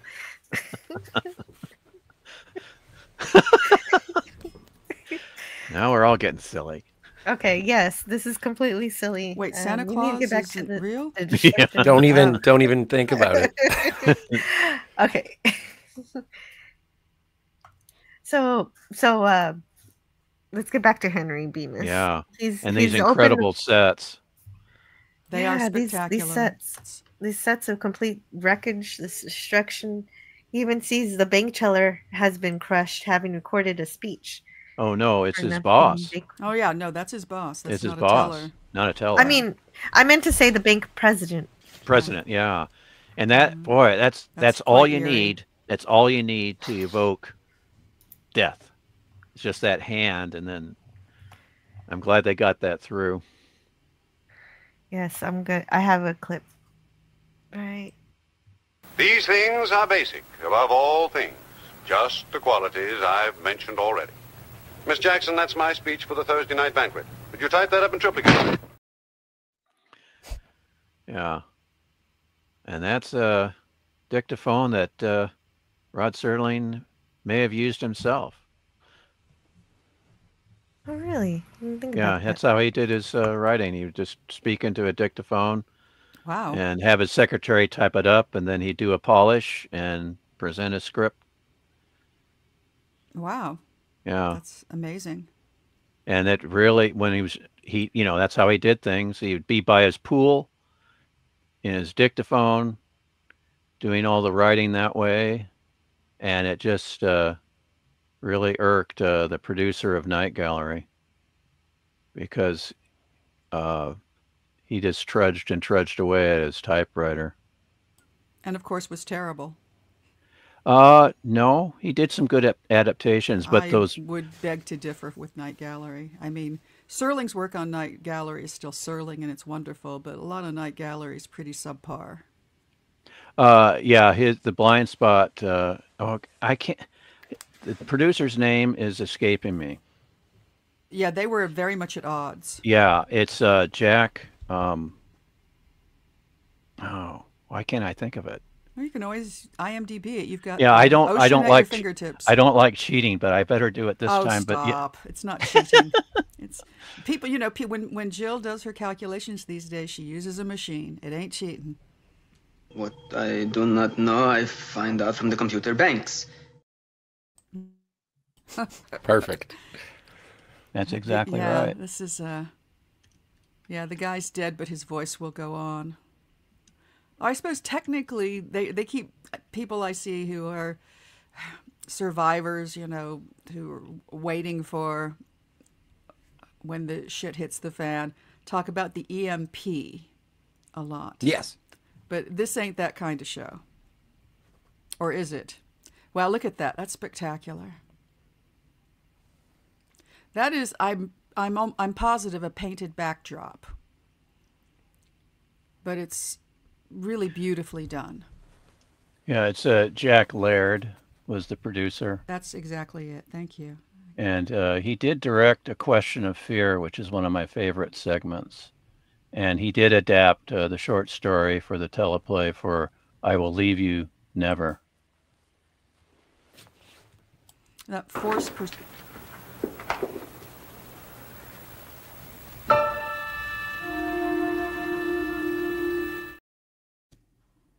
massive backdrop too, really large. Might be what they call a cyclotron, which would mean that the backdrop was actually on a curve to even increase the perspective. Yes. But maybe not. Maybe it was just flat, and it's just beautifully done. I think it is like a diorama. I think that's what I've read. 2 different sets were used. One was a huge bomb-wrecked landscape with storm cloud-filled skies. But the set was built on a soundstage with the sky originally painted for a motion picture. Yeah. And they actually, the cinematographer used a blue filter to bring out those clouds and bring out the sky. And the cinematographer fell ill and they had to get a replacement. And he was really nervous about using that filter because he hadn't done anything like that before. But I thought it worked really well. It's a cookbook. Wait. No. Wait. That's a different episode. Wait a minute. We're jumping ahead there. Way ahead. But they do so many different things in camera to punctuate a black and white set. Yes. That's, that movie magic. It's interesting. Oh, I'm glad you made it, Scotty. I want you to read the middle narration for us. Oh, my. It's in the private chat. Seconds, minutes, hours. They crawl by on hands and knees for Mr. Henry Bemis, who looks for a spark in the ashes of a dead world. A telephone connected to nothingness, a neighborhood bar, a movie, a baseball diamond, a hardware store, the mailbox of what was once his house and is now a rubble. They lie at his feet as battered monuments to what was but is no more. And this totally puts the lie to that factoid that I said the other day, where there were only 2 episodes of Twilight Zone with middle narration. So my source was FOS. Yeah, there are 4 of them. There are 4. Yeah, while I was rewatching this, that's the first thing that came to my mind. Went, oh, Tiger Stripe. They lie at his feet as battered monuments to what was but is no more. Corrections have been made. Atonement has been achieved. Corrections need to be made. If it's on Wikipedia, I'll go back and fix it. Yeah, sure. I had forgotten about the middle narration in this episode completely, so I was surprised. Even though I've seen this many times, it's been a while, and I forgot the middle narration. I don't know if it serves the story or not. I can't decide.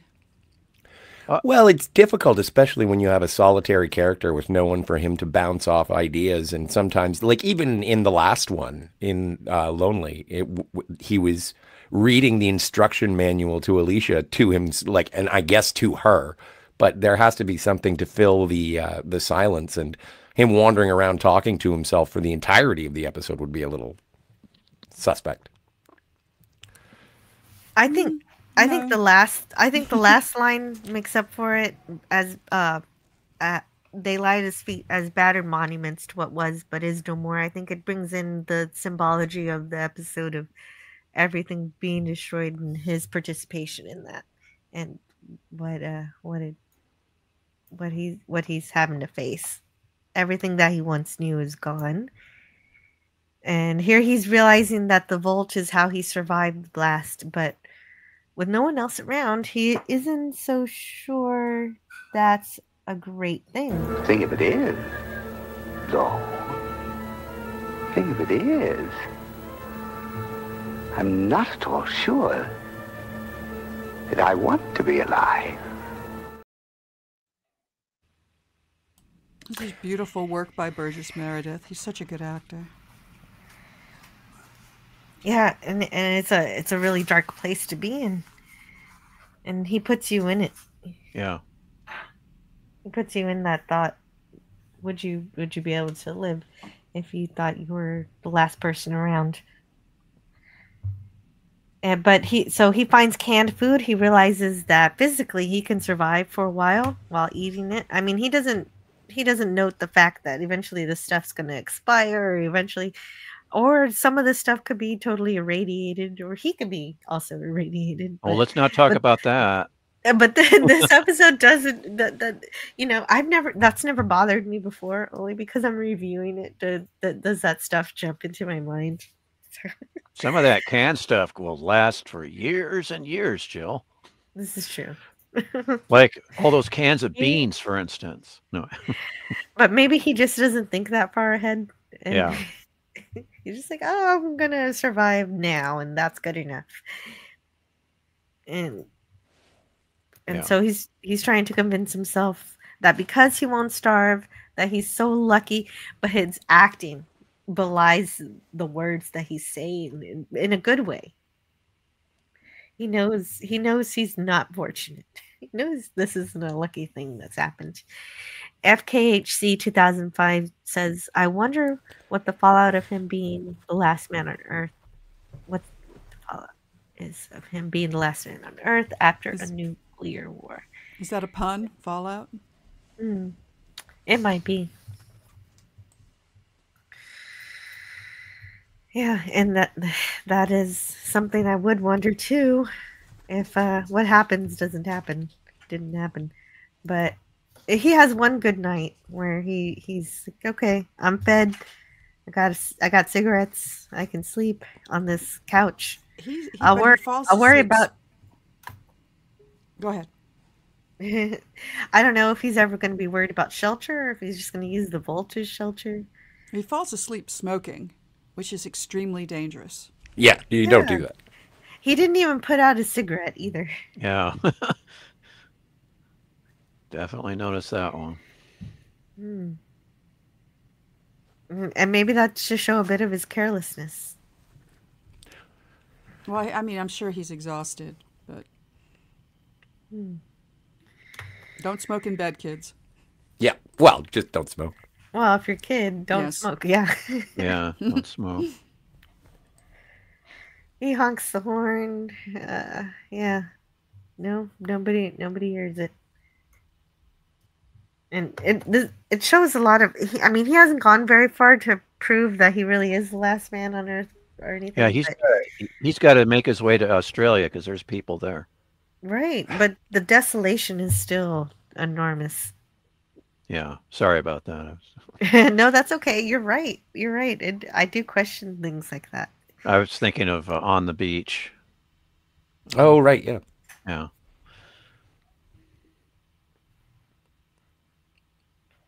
Back in the days when Food enough. Sorry, I don't know. What's that? Back in the day when sporting goods meant guns. And that's right. Footballs and basketballs. Well, Jeez. sporting goods. I'm sure they had some kayaks. Yeah. Our sporting goods store not only had guns, but they had all the sports equipment you can possibly imagine, and running shoes and all kinds of fishing good stuff. poles. And fishing poles. Food enough to last for years and years and years and years. There's that helmet from the previous episode on the left there. Oh, yeah. Good eye. I have a Just question. joking. I have a question for the panel. Do you think Henry Bemis will run into Blinky the fish? Yeah. Yes. Sure, but Sure. you won't be able to see him. Oh, that's right. Spoilers. So I know I'll be forgiven.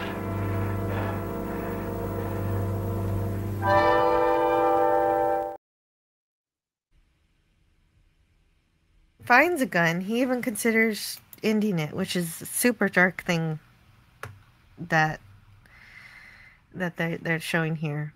on this show. Got past the censors. Yes, it did get past the censors.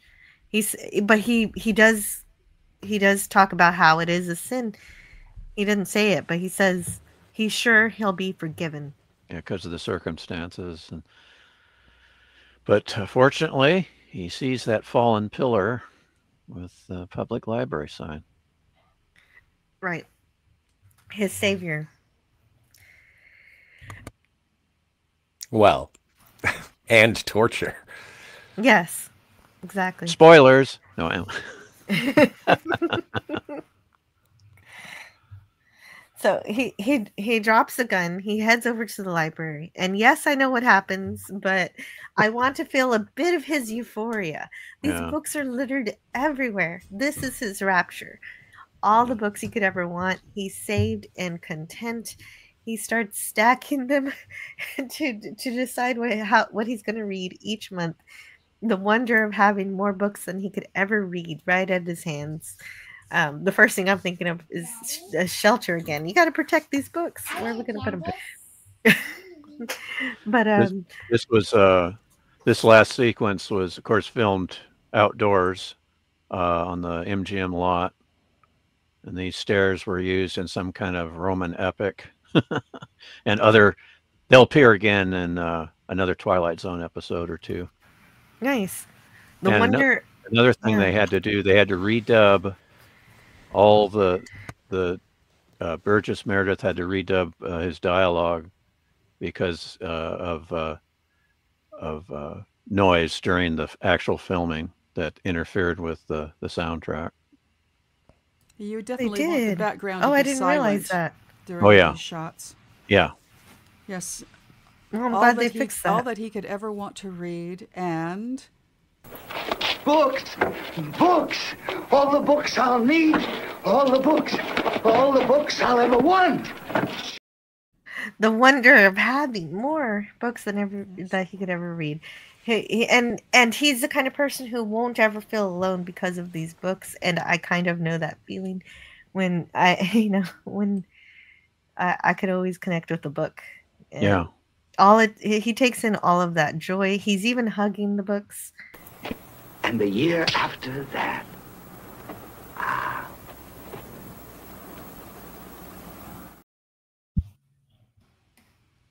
There's time now. There's all the time I need and all the time I want. There's time enough at last. Take a shot, kids. There it is. There it is. He leans over, probably to pick up that book he sees.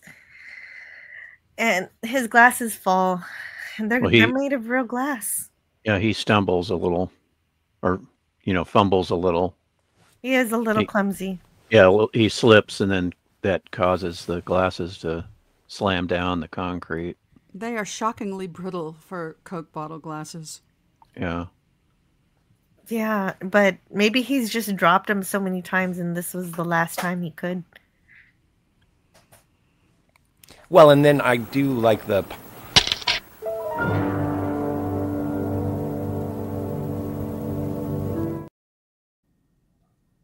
Ooh. Nice catch, Jill. That's very concise. Boy, that's hard to watch. Well, just in terms of even being able, because again, I like the Fallout parallel. I am kind of a scavenger when it comes to a post-apocalyptic setting. But he can't find anything. He can't even go back to get the gun. Finish himself off. That is the biggest tragedy of it. But I tear up every time this happens. It isn't fair.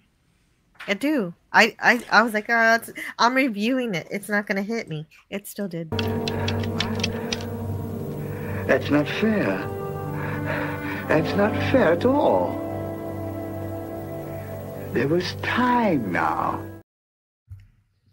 Just the enormity of terror at the thought that I couldn't escape the horror of annihilation by, in these pages. Like, at least there was something to do, as he says.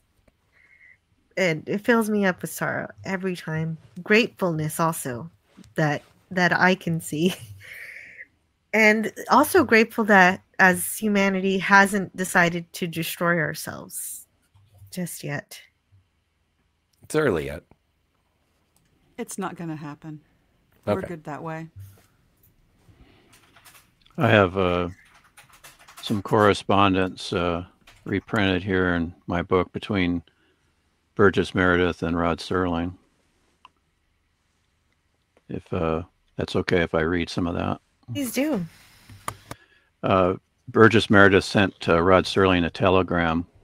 He said, I enjoyed the few days there because the script was so good and John Brom was so helpful and everybody was so friendly. I thought I ought to tell you how I felt. Hope it turns out as good as it deserves. Regards, Meredith.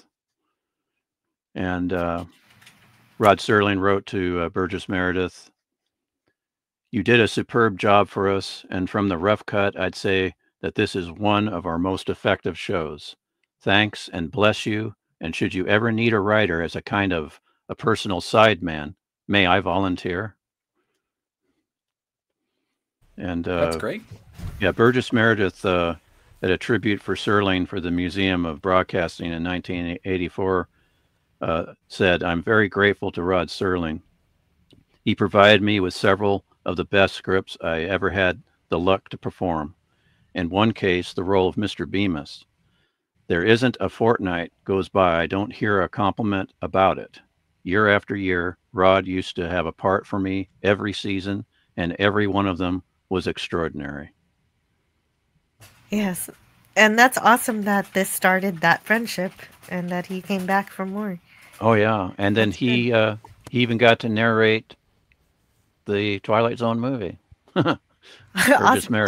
I'd like to read the closing narration and we can continue. The best laid plans of mice and men, and Henry Bemis, the small man in the glasses, who wanted nothing but time. Henry Bemis, now just part of a smashed landscape, just a piece of the rubble, just a fragment of what man has deeded to himself. Mr. Henry Bemis, in the Twilight Zone. Of course, as the bookworm played by Roddick McDowall corrected his sidekick, the best laid schemes of mice and men. It's the Robert Burns poem. Well, that's a wink also, because I believe it was Burgess Meredith who had the role in Mice and Men, the film. Oh, yes. Like I mentioned, he played George. And that's exactly what it is. That's even more important. There's a wink in there. You got it. Jill, the last woman on Earth, as James referred it. Jill, have extra pairs of glasses at hand. An extra pair of glasses? Extra pair, like, a half dozen. Right, and then I'm going to tie strings on my glasses, so if they fall off. Get a rubber band. But the thing is, glasses aren't made of actual glass anymore, so they don't shatter like that. Yeah, that's true. I'm a glasses wearer, and I know what it's like to have a pair of glasses carelessly destroyed. Oh, dear. And when you've only got the one pair, it's really crushing. Yes. Oh, but that sound when you know they've been destroyed. Yeah. Or you haven't seen them yet.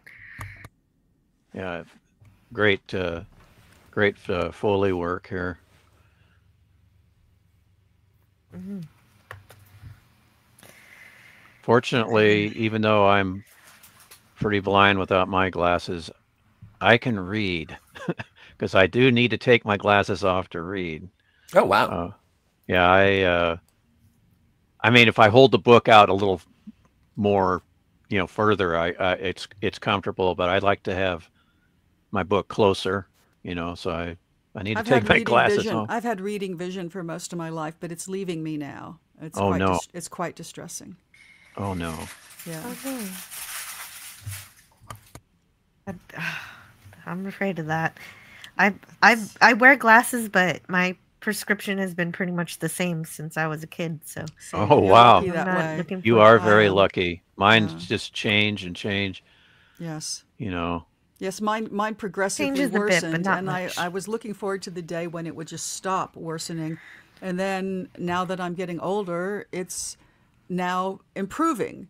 And I have a master optician who said, yes, that's what they call second sight. And I said, son of a bitch. But just... Wow. Yeah, directed by John Second Brom, Sight. who I think he directed like 14 Twilight Zone episodes. That's a lot. He directed more than any other of the other Well, this other was very directors. well directed. Yeah, definitely. Yeah, they got a lot of really great directors for this series. If he's nearsighted, he could still see close. No, No, they he's establish not. in the context of the story. They show you what his vision He's blind. is, and you can't even see his hand in front of his face. He's It's bad. he's He's legally blind. Legally blind. Yeah. Yeah, they make that crystal clear. Apple TGS is here. What a brilliant show this is. This particular episode has such a memorable and haunting ending. I agree completely. And also, we have a super chat from Sigvaldison. Thank you so much. Thank you so much for supporting our work here. We're enjoying going through all of these episodes, and I'm glad you're here on this journey with us. Thanks for an interesting and entertaining time. Loved the Twilight Zone marathons back years ago on the Sci-Fi Channel. 2 excellent episodes reviewed today. And it was Yeah, just two of remarkable the very best. how they aired back to back like that too. Just boom. Yeah, boom. originally. It's like if you had any doubts about the Twilight Zone in that first season, after these two, you'd just keep watching forever. Definitely. You got it. Mm-hmm. On July 26th. Sorry. Before you read this, I just want to play a video for Sigvaldison. Let's go for see which one. Oh, I'll do this one. It's all real. Oh my God, I knew it. I knew it. I knew it. That never gets old. It's real.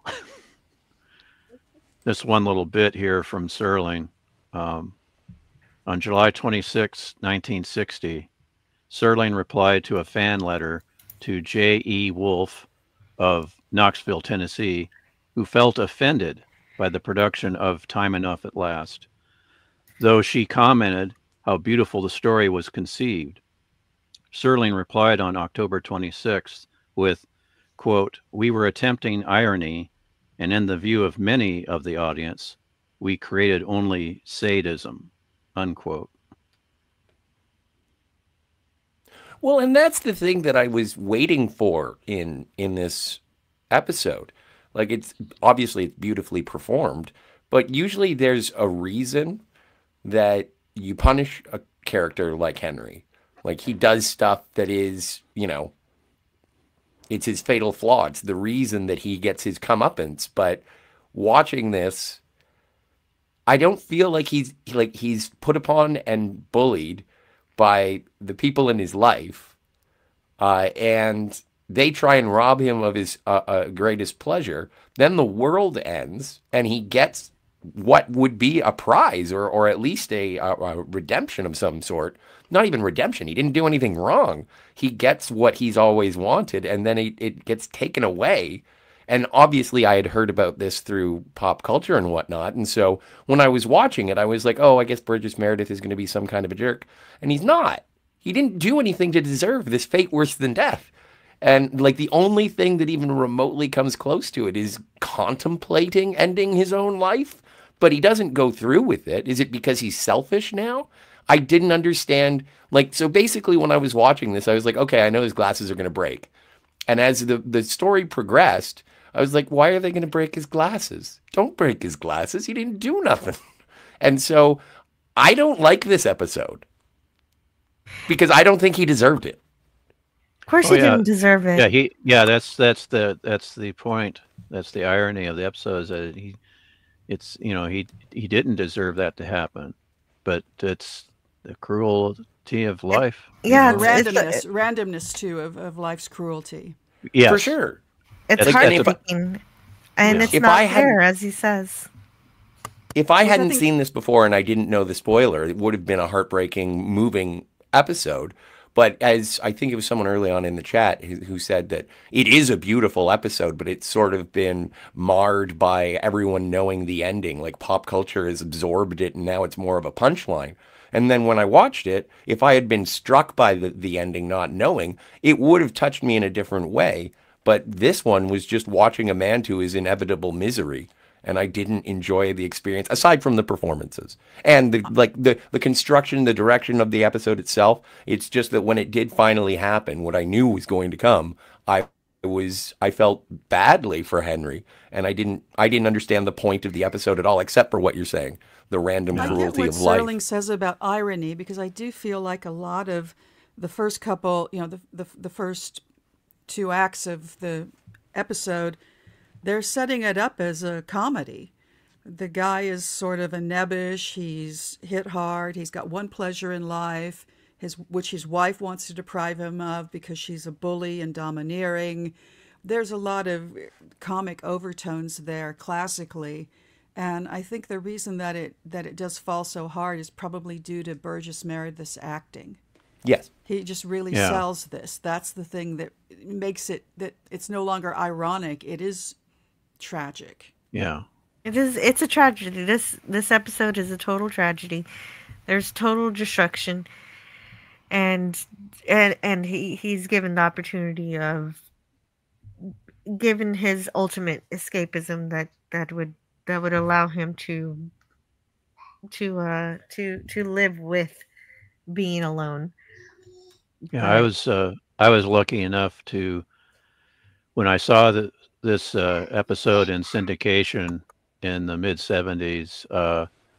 I did not know what the ending. I mean, it hadn't been spoiled for me. Mm-hmm. So I'm very grateful for that that I didn't have that spoiled. Yeah, me too. I didn't know it either. I didn't know the ending either when I saw this episode, and that's why it became my favorite because it's like, of course, he doesn't deserve the fate that he got, but maybe there's something else that this episode is talking about because it's also talking about escapism, and could you, if the world was over, just escape into fantasy while as long as you had enough food and your creature comforts were provided for. But in the end, I think even that you can't, because we live in reality, and reality is going to hit you sooner or later.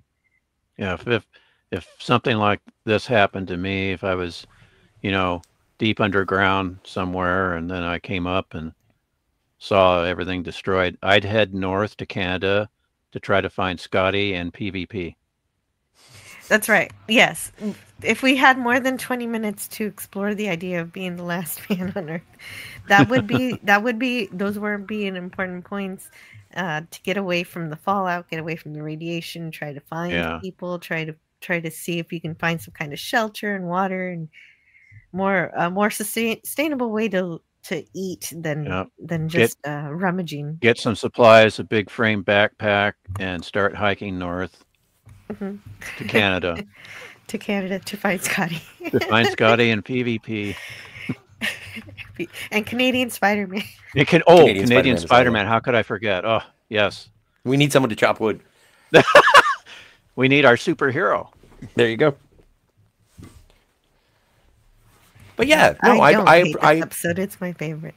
I don't hate it. I'm just saying it because of my foreknowledge of the story. I was waiting for something that I hadn't heard yet. Okay. And upon watching the episode, again, it's just a matter of when you watch like The Sixth Sense and you know what's happening. Like there are some more details and interactions that you can sort of pick up on. But this one is just a straight line between a put upon bookworm whose glasses break. And that's the story. And I know it's a tragedy, but it's just like you usually being familiar with the Twilight Zone, at least mildly, usually the person who gets their comeuppance has done something to deserve that's it. not always true with Twilight Zone at all. I mean, yeah, there's, that EC horror morality ethos, but a lot of the time there's what you call an O. Henry ending. Yeah. Which just comes out non sequitur. And then a giant boulder rolls over all of them and they're dead. That kind of thing. Yeah, the randomness. I don't think the person always deserves their fate, and of course he doesn't. I don't think that makes it less of a story at all. Well, and again, this is just my perspective, and I know I'm sort of. Well, you want a bow on it. Some people do. A lot of people look like that in their entertainment. Yeah. And I was looking for other things to sort of. I tried to give you one. I guess I failed. Yeah, Scotty, how did it affect you emotionally? Oh, but again, because with the beautiful performance from Burgess Meredith, when he does say it's not fair, and I agree with him, it was tragic. It did make me feel sad, but I wanted to know, like, what kind of a cruel world would do this to him, and maybe that's the point of the story. But I'm just sort of building upon what was said in terms of the correspondence, in terms of is this satire, is this parable, or is this just sadism with a character? And that's what sort of obviously it's in the companion book. What was that? What was that line again that somebody had that Rod Serling said we were trying to make a tale of irony, and instead it was perceived as sadism? Just a second. I gotta reach up and get my book. That's a really lovely line. My but book yeah, here. The point where Meredith breaks and begins to weep, to cry. Yeah. Oh boy, and he really sells that. I cry with him. It's so hard to hear. It's such a societal taboo for men to cry. Yeah. But you really just feel it. Yeah, Tiger Stripes, you remembered correctly. This is the quote again from Serling's responding to the fan letter. We were attempting irony, in the view of many of the audience. We created only sadism. But I think it's just the fact that he had to face reality. And the reality is his eyes don't work, and without society there to be with him, then he's lost. It's also amazing that Rod Serling would reply to a fan letter. Ben, those were the days when people really corresponded via letters with each other. Yeah, this is back. They must have watched it on the repeat, because it's the original letter is from July of 1960, and then Serling responds in October of the same year. And this episode aired at the end of November of '59. So Apple 2GS the summer rerun. Yeah. Is my microphone messed up? No, you sound good. Okay. Apple 2GS says it has a bit of a comic book type feel for the consequence of nuclear war, but it was necessary for telling the story the way it did. The 80s reboot was much harsher for nuclear war stories. And James Caserta says there's glorious symmetry. And Watcher X says Twilight Zone can be challenging. Yes, definitely. I wouldn't have watched this again if you weren't covering it. I hear you, Watcher X. But also, I'm glad you're watching along with us. Yes. Yeah. We do have 2 more episodes next week. I think I have the previews here. So next week, okay, so these are the official next week dialogue. Next week, we enlist the considerable literary talents of Charles Beaumont and invite you to join us in a strange and shocking dream. Our story is called Perchance to Dream and stars Richard Conte. Richard Conte. Richard Conte. I hope you'll be able to join next week's excursion into the Twilight Zone. And we've got wow. Is that Alicia? That's this is yes. Alicia action figure, but unfortunately it's the it's a shot in the face one. Shot in the face one. I'm kind of going, I don't I think I want one that. And here's Henry. Like, why wouldn't they Bemis make one? Why wouldn't they make an Alicia with her normal face? with her normal face. Yeah. But then you can lift her face up, and that would be nice. Yeah, but I these mean, are, you know how people are these days. You're supposed to display everything in the, packaging. Yeah. So you're not really. And then supposed I couldn't to play find with one. them. I couldn't find one of Bemis in the original packaging that was as high quality as the one for Alicia. So Those are great. this one, they make a couple different styles. There's one with actual cloth outfits, and then there's the newer ones are just all plastic, and they're an action figure. Like an action figure. Yeah. Yeah. No, these are true dolls. They're really these are much made. higher quality, and it's a they're really out great. of print. It's a fascinating choice that they also chose to make the dolls in black and white. Yes. Yeah. And the smaller ones that they have now are in color. But look at all the joints on that. That's just beautifully made. Yeah. Some of the other figures I'd be interested in, but I'm not sure. I picked up one just loose at a thrift store. I got a Talkie Tina. Oh, I was just going to talk about that. They actually make a full-size Talkie Tina but this is one of those smaller right. replications. Yeah, they make that but it's too. funny because it's a doll of a doll. Right. So there's a infinity going on there. They're the one that's the life-size doll or doll size, like the one in the episode, is in grayscale or black and white, and I think they make one in color as well. But it actually has June Foray doing all the sayings from the episode. Very nice. And I showed that. Talking Talkie Tina. Yes. We're going forward with Talkie Tina, and we should be wrapping. We are. No, we're okay. You're okay, guys. I like that you guys are excited about toys. Watcher X says, the world isn't fair, and neither is the Twilight Zone. Yes. James Caserta says he wanted Shakespeare, but needed an ordinary optometrist. Which he will eventually find. He'll find it in my happy ending. In Stone Racket's happy ending, Mr.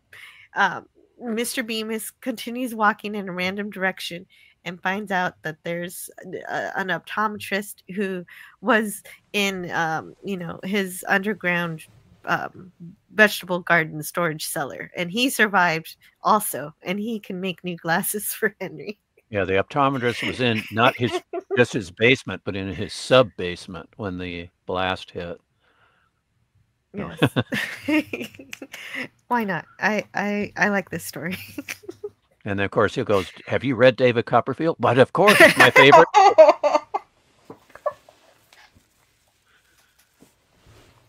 Yes. That's a love match. That becomes a different kind of story. Yeah. Yeah, romance. I guess they saved the books. Looking at this this comment, I'm no longer Stone Racket. I'm Meow Kitty. Meow. Oh, hey, I have a meow. Hold on just a second before we say hi to Thetazord. We do have a meow. We do have a meow. Where do I put the meow? Under M for meow.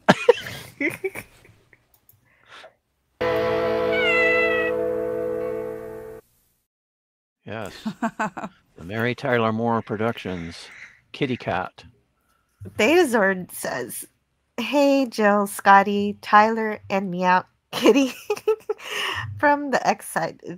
He means Tiger Stripes. Or, anyway, Twilight Zone is the quintessential sci-fi show of the media age. And absolutely, it was my first sci-fi.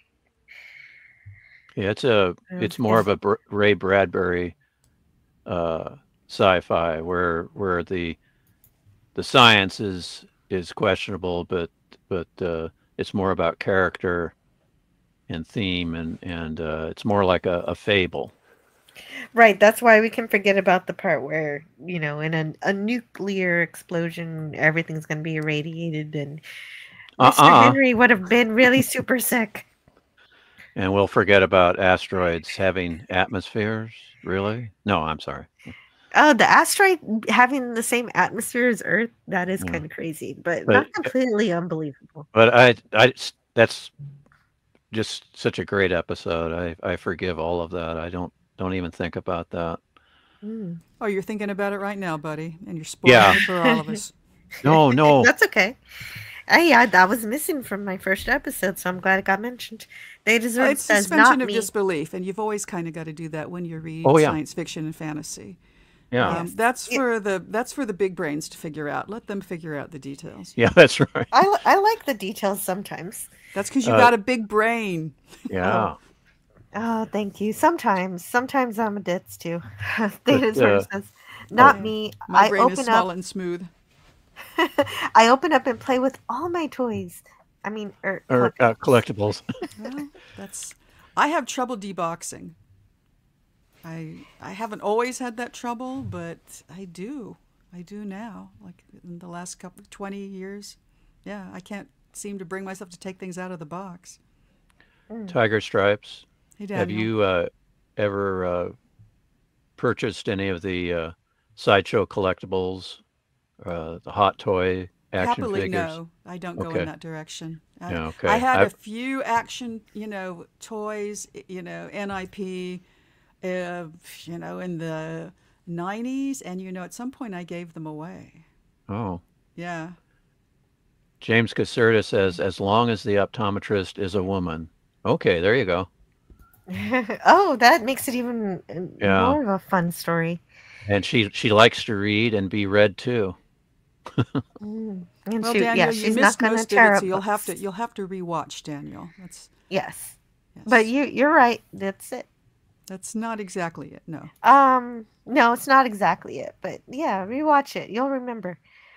Oh, by the way, that kitty from the Mary Tyler Moore show at the end, he's adorable. How old do you think he is now? I hope he's... Daniel, are you... Seriously, you're kind of trolling, aren't you? I think, Daniel's trolling us. Yeah, it's a nice riff on the MGM lion, of course. Yes. It is. And it dates back to 1970, so that's a long time ago. Maybe it had kittens, and its kittens could be alive. Ah. Yes. Or, it's great grand kitties. Watcher X says they could have made her face swappable like that $6 million man villain, Maskatron. What would be better is just to have another head sculpt. Oh, completely. Yeah, that's right. Yeah. That would make no, not for me. I want a piece that goes back and clicks into place. That's what I want. That. Oh, okay. Yeah. We will go the more deluxe. Not just the whole head. We'll do the more deluxe route for Tiger Stripes and have the face snap back and be held by magnets. Yes, that's what the kids do these days. Oh, magnets with the dolls. Would be nice. Yes. Yeah. A lot of the BJDs are all held together with magnets and have face plates that. Oh, cool. Socket in with a magnet. Yeah. Okay. Cool. I also kind of like the idea that Lego does, where there's two faces, and you just take the hair off and rotate the hair. it. Yeah, that's fun. Yeah, the neutral face and that then would be good. the angry face, or the angry face and the happy face. So then she would need removable hair. Yeah. Yeah. Yes. Yeah, and then so she'd have her different styles. Well, I'll take this break in the conversation. I do have to step away. I do appreciate being able to talk about at least the second episode of Twilight Zone, but I have other 3D things a-callin'. Okay. Before we go, can you read for me the second, the preview for next week's story? That's the only last thing on our thing. For sure. Preview for next week's story. Once upon a time, there was a ship sailing from Liverpool, England to New York. It never got there, and one man aboard knew why. Next week, we tell this man's story. The distinguished actor Nehemiah Pershoff plays the role of Carl Launcer, a haunted man in a haunting story called Judgment Night. This ship sets sail next week, and we hope we'll see you. Thank you, and good night. Perfect. Thank you. Thank you, Scotty, for joining us today. Thank you. And for sharing your ideas about the episodes. And I can't wait to see you the next time I do. Yeah, I can't wait. Again, I Enjoy agree the with rest of your everybody. day. I agree with everybody in terms of Twilight Zone being an awesome show. Yeah, I'm glad that I get to see some of these again and some of these for the first time. So it's a good time. Yes. Excellent. And did you want to share anything before you go? Okay, so Cinema Gulp. Don't forget to subscribe to Cinema Gulp. We're doing our top 5 favorite and top 5 or bottom 5 least favorite comic book movies this Wednesday. Thursday, Kat and Steve and I are venturing into the Matrix as we cover the 4 Matrix movies and the Animatrix. And then whatever we're doing on Friday and whatever we're doing on Saturday night here on Anti-Derivative Jill's channel. This is the place to be, the happenings, if you will. And your Matrix movie, it's just going to cover the first movie, right? You're not going to do No, we're going to do 5 weeks. We're going to do no, Matrix. I know. I meant that one day. That one show just yeah, for that'll the just be for the original. You're not going to smash the Animatrix on top of it. Okay. No, that'll be a separate one because that's one I'm really looking forward to delving deep into. But thank you again. Too. I want to be on both of those, and then I'll skip the other ones. Sure. So thanks again, Stone Racket. See you soon. Tiger Stripes, always a pleasure. And everyone in the chat, enjoy the rest of your day. See you, Jill. Take care, Scotty. Have a great day. And there he goes. He's got a busy day. I'm glad he took some time to hang out for a bit. And this is nice. I feel like we've kind of hit all the points. We have. We've hit everything we need to complete this review. 2 absolutely superb episodes. Mm-hmm. And it's even though I watched The Lonely when I thought we were covering that on the first stream, I watched it with the 2 of the commentary tracks. I just did the same thing last night. Did all over again. Oh, well, thank you for doing that all over again. I appreciate the extra work on that. I wonder, Sigvaldison says, wonder what causes these YouTube crashes on live streams. Oh, you mean the chat crashing? Yeah, my chat keeps crashing. I have to keep refreshing it. Oh. Very cool Matrix stream. Yeah. Scotty R37 at the Phantasmagorium. He's going to do the Matrix, and I'll probably tag along for that. Yeah, speaking of Cinema Gulp, when Scotty mentioned that, I just wanted to say, Jill, that I did see the episode that you were on covering Lord of the Rings, or Return of the King specifically, I should say. And you watched it? Yeah, I watched that, and you were just wonderful. Thank you. Yes, I worked very hard on preparations for that. Yeah, one. Your commentary was stellar. And then, were you dressed as Arwen? Is that what you're? I was just going for an elfish kind of an elf type thing. Yeah. But I thought that was cool. In general, that was cool. And then I was sitting there going, "Well, gosh, she's wearing a cloak with a hood. I wonder if it's getting kind of warm." And you mentioned, this is getting pretty hot. You're wearing this all the time, and I'm like, "Holy smokes! Crank the AC." Yeah, that's exactly what happened. They Zord off the grid. Okay, I'm done on X. I'm here on YouTube now. Welcome back to YouTube, Theta Zord. But yes, no, that was incredible to review. I actually bought a background specifically for that live stream that I later put on my table because it was also a tablecloth material. Yeah, everybody was. Which live stream was that? It was the 20th anniversary for Return of the King on the Cinema Gulp's YouTube channel. Ah. And they put the link in during Jill's Saturday stream just this past Saturday, and that's what I copied it, and then I put it in a bookmark, and then I watched it yesterday. It sounds like fun. Yeah. It was. Did you want me to get the link What? for you, Tiger Stripes? To I'm put good. in the private? What was that? I'm good. You're good. Okay. No problem. Yeah. Yeah, But my that favorite. was a good show.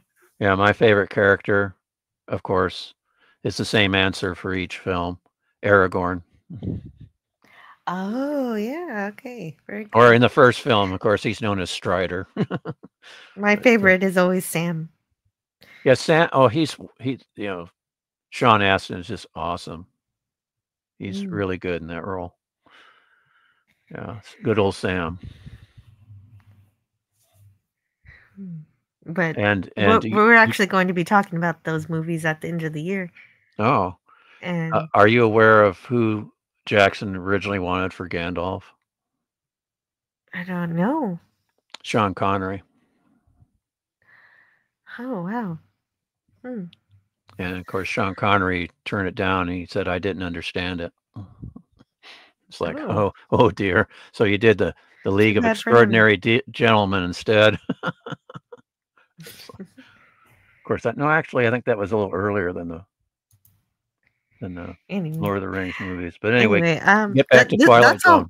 Well, that's all I have for the Twilight Zone this time. So that's all for this time in the Twilight Zone.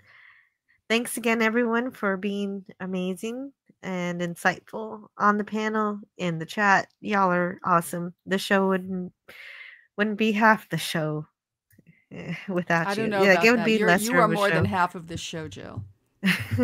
You really put it together. Oh yeah, I agree. Thank you. And thank you so much for having doing all the heavy lifting. Yeah. I build the foundation, but you guys, you sprinkle in so much knowledge and things that I've never heard about, and you enrich the show in ways that I couldn't, and I appreciate that too. Yeah, your slides are stellar, and I'm glad you got some clips to play. Yeah, I'll try to do that more often if I can. If I have the time.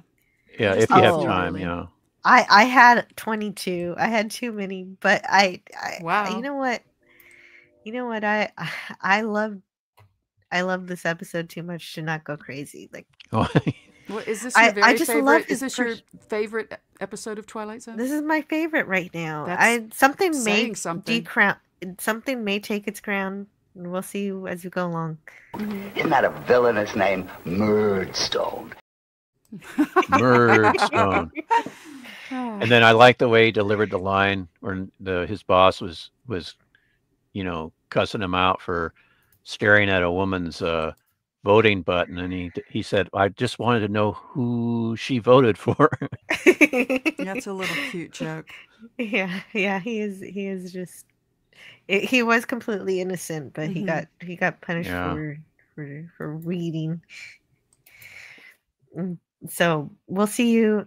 I hope to see you guys again in the Twilight Zone. Indeed.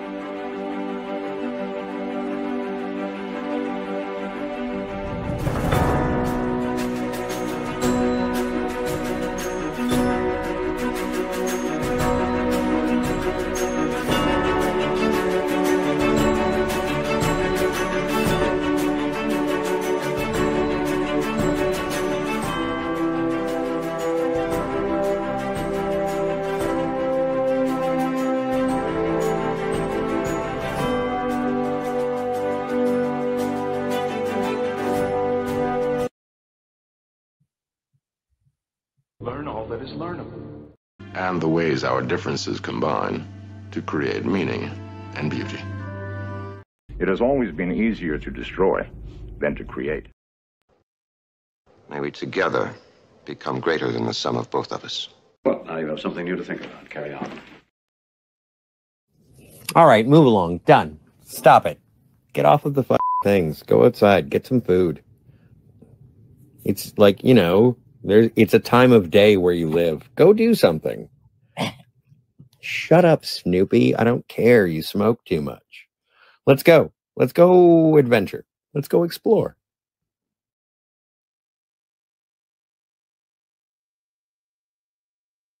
See you around the galaxy.